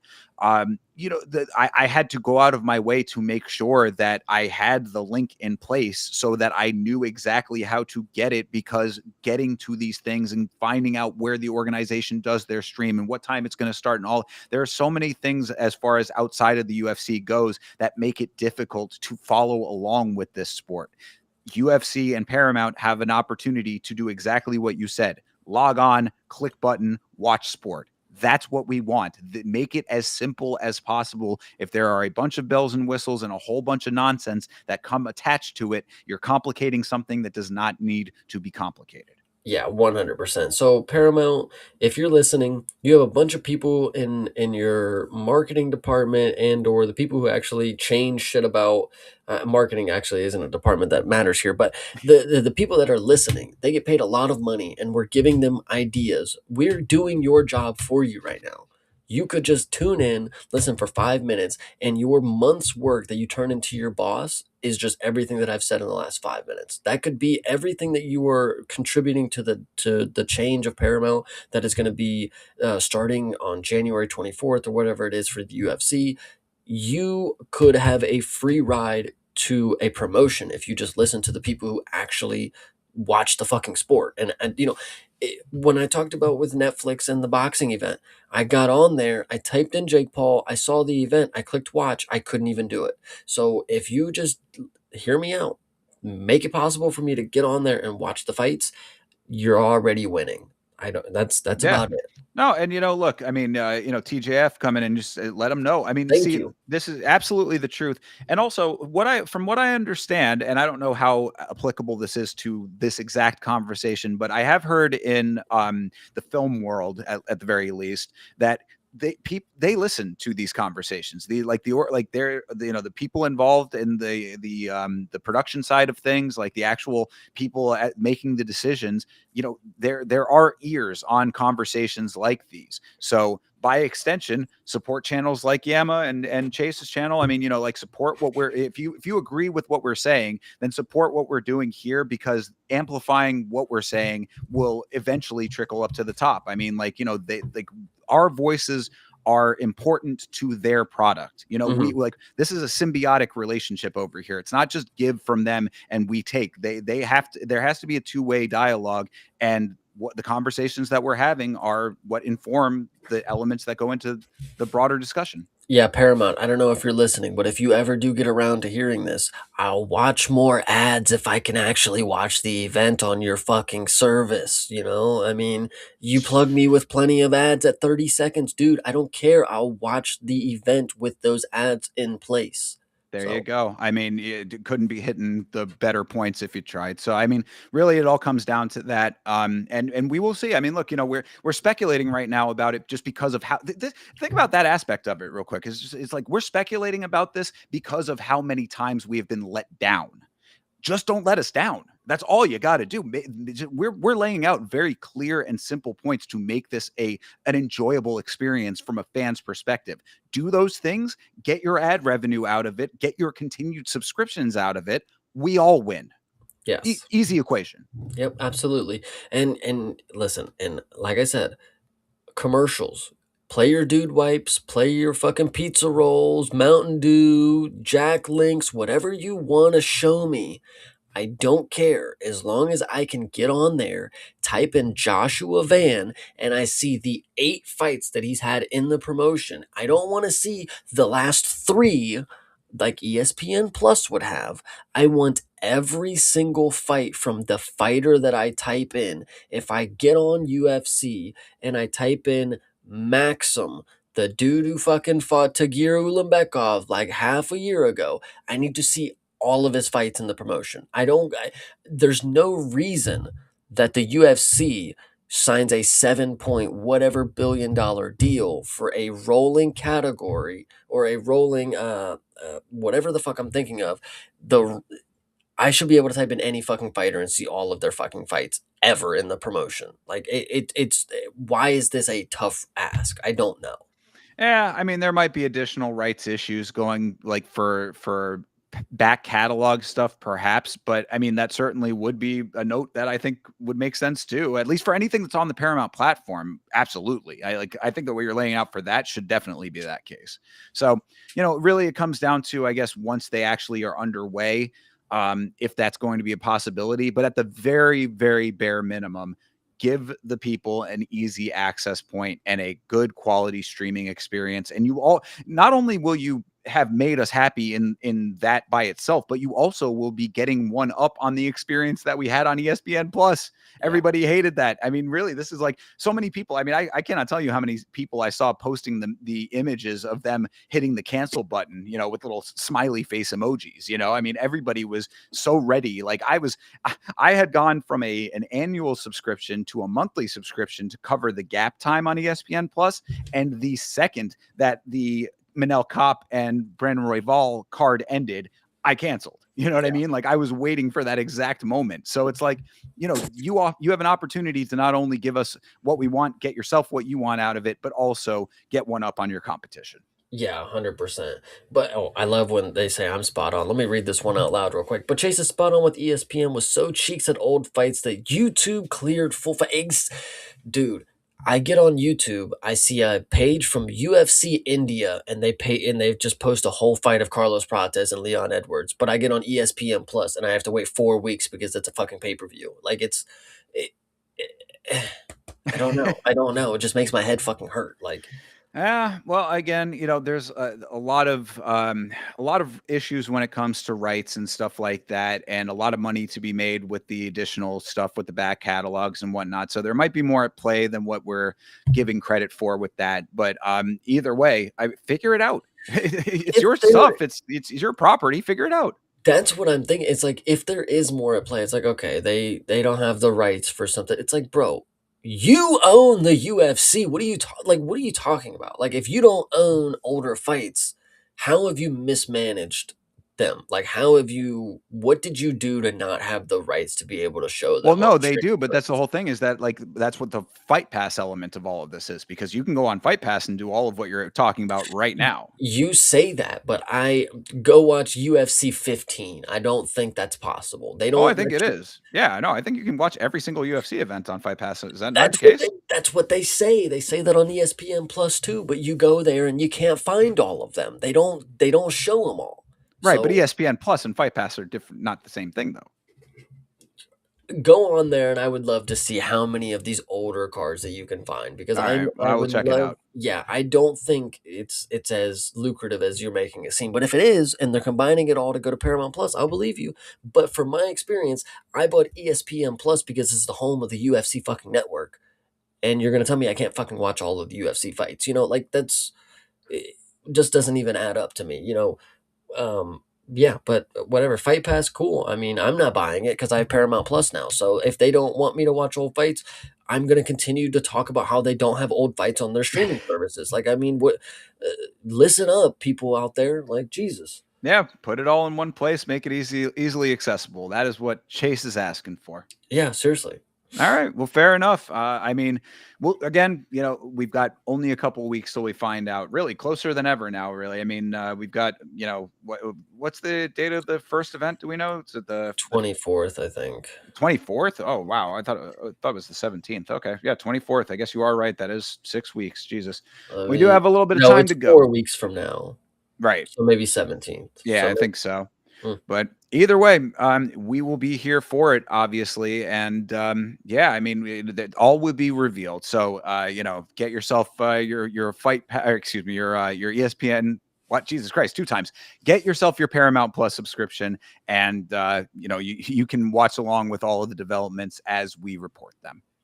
God, I love when Chase hits us with the that's what they want you to think. Dude, they like they want you to think that it's okay. It's not, guys. We should be able to get one streaming service that has the fight promotion that we want to watch, and it has all of the fights that have ever been in that fight promotion on that streaming service. Why am I saying things that like it doesn't sound crazy? Like this sounds the norm. Like if I wanted to watch something, I go to the place that has it. It's not I go to the place that hasn't and they say, "Oh, well, there's actually more over there. There's I actually a mean, better yeah, fight but over you there." you say that, except now if you I mean, we're probably a little more spoiled than you think in MMA, because if you're talking about that, I know people who watch football. It's on 17 different streaming services. You have to go to freaking Amazon for Thursday. You got to go to ESPN for Saturday. You got to go over here for Monday night. I mean, like, so yeah, I mean, we probably have it a little bit better than other sports may have it. I do understand what you're saying though. It is nice to have everything in one place, which really could have been what Fight Pass was. I don't know. I mean, I guess there's more money to be made in the way that they're doing it with Paramount for sure, but at the same time, it would have been a great thing. Like, it really, I think we would have, like, as fans, benefited a lot from having all of the UFC content on Fight Pass and all of the back catalog on Fight Pass. Cut out all the other middlemen. Just have your own thing. Mhm. Could have been True. nice, but not what we're getting. No, I agree. It's always something. It's always a workaround. Dana. This goes back to him being, on the board of Meta. Man, he's a political figure now, guys. Anything that he does is not in service of the common man. He's here to make his conglomerate bigger, and we are just pawns in this game. So I just want you guys to understand that you are supporting the UFC for your entertainment value. Don't expect them to give you anything more than people who potentially could put on banger fights. Support the people who put on those banger fights. Don't support the actual fucking billionaires who are fucking doing this for no love in the game. Yeah, and to that same point, I mean, I'm trying very regularly now to mix in some watch-alongs of smaller promotions, and trying to give a little bit of shine to them, in addition to just having fun doing the watch-alongs with them. So if you see that I've got a watch-along going, you can try to seek it out. I'm often specifically trying to find promotions that air their fights for free on YouTube to do the watch-alongs for. So if you see one of those, the link will be in the description of the stream. You can support the independent promotions that way, and get some really some decent entertainment value out of them. Exactly what you're saying. I mean, the last time that we did that with the Acesso MMA down there in Brazil, aside from the fact that they didn't have replays, that was a very good card. So there's plenty of value in the MMA world beyond the UFC. You just got to be willing to seek it out. Yeah, 100%. And everybody out there, I do think you should be trying to catch up with those live streams that Thinker does have sporadically, because they are very, very fun. The one that he had last night, I'm telling you one more time, if you are interested in anything that Bryce Mitchell has to say, there is a stream out there right now that Thinker did last night, and it is well worth listening to what Bryce Mitchell has to say about his Corollas, his Nissans, and anything else like that. That was a big portion of what the show was going towards. And just check out the episode. I Thinker is appreciate awesome. it. Thank you, man. Yes, no, it was a lot of fun. More Bryce content coming in the future, I am sure.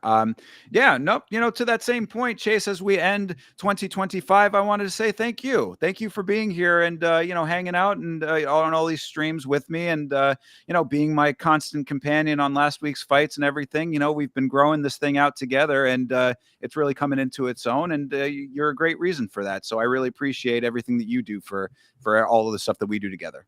Hell yeah. No, it's good, man. You made the show. Like you said, listen, they've said it before. I think there's a movie out there. I think it's called Field of Dreams. If you build it, they will come. Thinker built this show, guys. I only came here, I only Ah, showed up. well, we love it, man. It's been a great journey so far, and a lot more to come. To that same point, as I had said, Karate Combat video is out now. If you want to check that out, all through MMA winter, there's going to be plenty going on. And Chase and I have been teasing it. We are going to get MMA on film is coming back, people. This is going to happen. So, let's make sure that you are, just keeping up with everything that we're doing now. Again, bigger and better coming in 2026. So, yeah, I mean, I guess if you're saying that was the last thing on the docket, again, thank you guys. I mean, really, we say it every stream, but I cannot stress it enough that none of this is possible without your support. And I firmly do believe, and I say it with my full chest, that we have the best community of MMA fans on YouTube. I stand by that 100%. No matter how big or small it may be, it is the best community out there. So you guys make that possible. So thank you for all the support throughout everything that we've been doing. No, absolutely. Yeah, the chat, you guys go crazy. I appreciate you guys for showing up because, I mean, I tell Thinker this all the time. We could sit here and talk. We're going to talk whether it's going good or it's going bad, but you guys make it a lot easier because it goes good a lot of times that we have these streams. And you guys are just, you're engaging. You don't seem to mind when we ignore you on occasion because we're in just a whole big rant that we can't stop to seem to talk about, whatever the case may be. You guys are just always there, and we appreciate you guys a lot. So keep it up. Absolutely. And yeah, also, I did want, TJF coming in and, as a longtime supporter, he's got something that he wants to plug. So, you know what? We are at the very All end of right. the stream. TJF, you go ahead and drop your plug there, brother. And, we'll let people go and view what you got to promote. Cause I know that he has something that he's been working on for a little while. So go ahead and get that out there, sir. Yep. No. The Dude, do Polo it. T. Polo T, yes. Polo T is an up and coming rapper, people, and this dude has been putting that work in the studio. So go ahead and get it. I mean, I'm waiting. I'm saying when I say drop it, I mean drop the link, brother. Yeah, drop that shit right now. We're ready to listen to it, man. I'm Yeah, about dude, to. absolutely. I mean, we're coming up to the end. We were wrapping up, but you're keeping us in suspense now. Yeah, Um, true. Either I guess while we are waiting, I was curious, Chase. What are your New Year's plans? New Year's plans now that there's Ryzen going on, maybe that, but I probably am gonna work. Well, fair enough. I guess I had kind of talked about it a little bit. If Chase is not going to be around for it, that's unfortunate. But yeah, well, it's actually the day before New Year's for this the Ryzen card for us. That would be So so that might actually work out perfect. Oh wow. yeah. So yeah, December 30th, I believe at 11 p.m. So it is a late start, but we are certainly accustomed to late starts around here. So yeah, I'm planning on doing the watch along for the Ryzen New Year's card. That's going to be a great time from what I understand. I've been wanting to do Ryzen on the channel for so long, so this is really this is a big thing for me. Like I said, Ryzen and one championship are two spots that I mean we've done a little one championship in the past, but I want to do more of that. And Ryzen has just been one that's just been inaccessible for a while for me. So like I'm really looking forward to the Ryzen card. And yeah, I mean that'll be great. So just keep an eye out for that as well. And MMA on film coming back Yeah. as well. Yeah, I think tomorrow actually, if we're gonna set it in stone, tomorrow since there's no UFC, a movie could be watched. I think that is valid. I think we can go ahead and do that. And yeah, we have the movie that we are gonna watch unless we want to flip the script and throw something else out there real quick. So make sure if you guys have a MMA movie that you are wanting us to watch, or a TV show or a documentary and or a docu-series or a mockumentary, I don't know, any other type of genres that you can have for a mixed martial arts and or martial arts centric TV show, movie, documentary, whatever. Make sure to drop those for us because we do have an ongoing list that we are eventually going to get to all of. We just need to make sure we have the best calculated responses from the community to make sure that we know what we're watching. True. All right. Well, so TJF has posted his Let's link do to it. his song on Discord. Do you have Discord going right now, Chase? I do have Discord going right now. I guess if you want to bring this up, we can end the stream with a little bit of a musical performance here. Oh wow. I would like to apologize, TJF. I did not know this was your Discord account. I might have you blocked. Uh-oh. No, but I hear it. Hold on. I'm about to play it. I don't know if we're going to be able to hear it yet. I'm going to share. Yeah. Let me bring up whatever you share here. Yeah, let me add that. Boom. Here we go. You guys ready? Let me turn it up a little bit. 3 minutes. I mean, we ready? Oh. Ooh.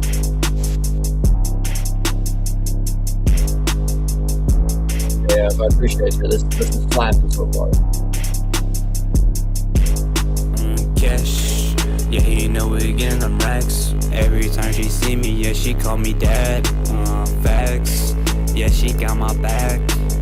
Only speaking English, you are all cap. First of all, I ain't do no sense taking her to Japan. I don't wanna fight no more, but she's still throwing hands. I ain't catch her, but I'm still a fucking ghost. I ain't busy, but I'll still leave a hoe. There's a lot on my mind that I wanna say. Leave me alone if you just wanna play games. I don't wanna play that shit, but she making arrangements. I'm feeling like the Fresh Prince, cause she just wants my presence. Cash, yeah, you know we getting them racks. Every time she see me, yeah, she call me dad. Facts, yeah, she got my back. Only speaking English, you are all cap. Drunker than a skunk, yeah, I'm spinning. Shot like a beetle, yeah, I'm blending and landing. Living cash on these cars, all these sequels like Pixar. Yeah, you won't make it far. I'm a pirate, bitch. Are you going with me? Bro. You don't see the scars running from my hands, my knees. Praying every night, I just wanna be seen. You don't know what that means. Woke up today and greed. You ain't know what that means. I said what I want, I speak my mind. Got too many hoes, go form a line. Like 8 of you, but one at a time. Like I found the one, yeah, she found done. Free love is a crime, I'm set this alive. I'm putting the pieces together, I see she's seeing red. She smell the green. Talk to myself, I think I'm scared to. I'm the rich in your city, I where'd your gifts go? Get a few love, missing guys a giggle. Do what I say, bitch, cause I said so. Cause I said so. Call me Stallone, I'm going Rambo. Shooting my gun like I'm playing Rainbow. Call me the kid, cause I go insane.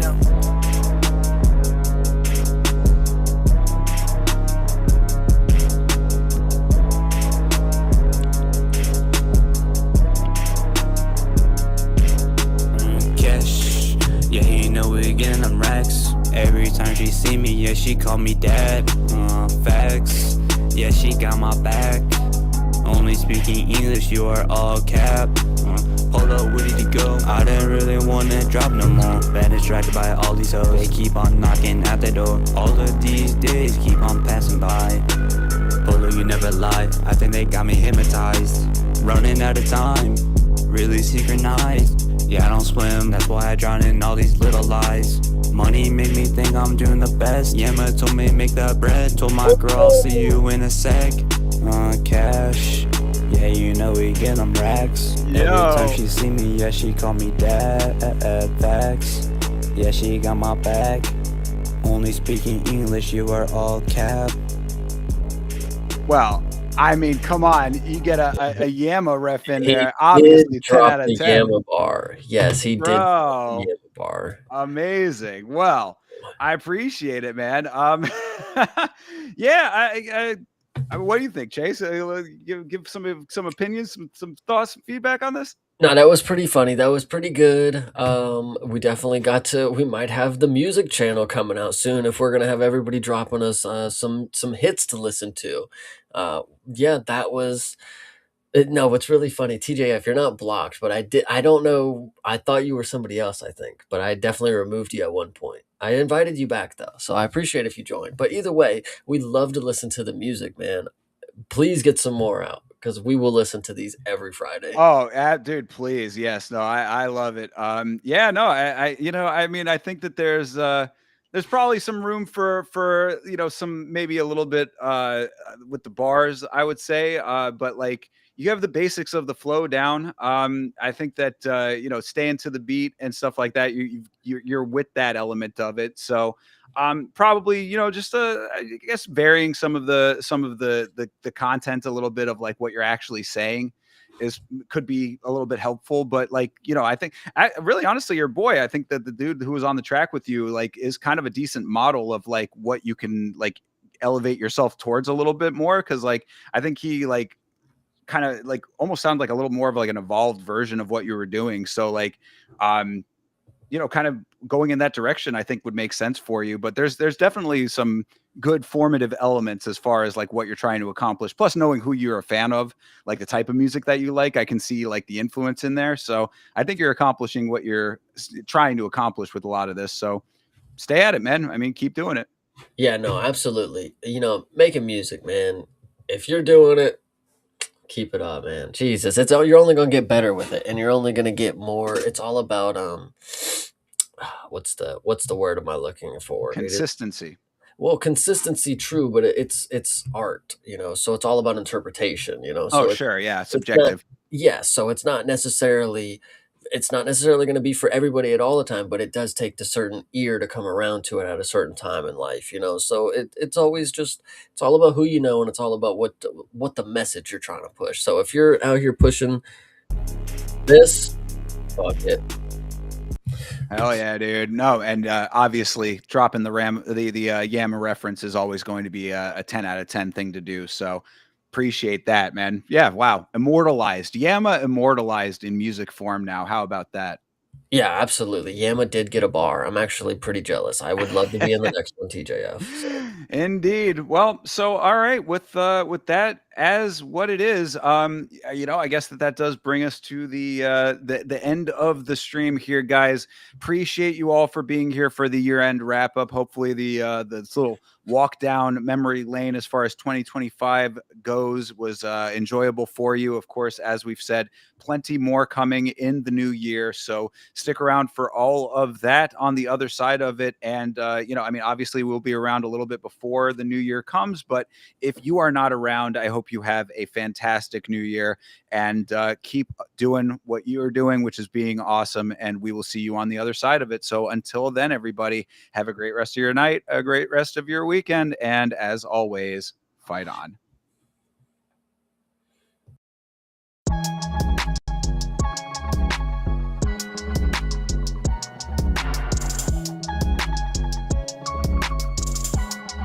Change.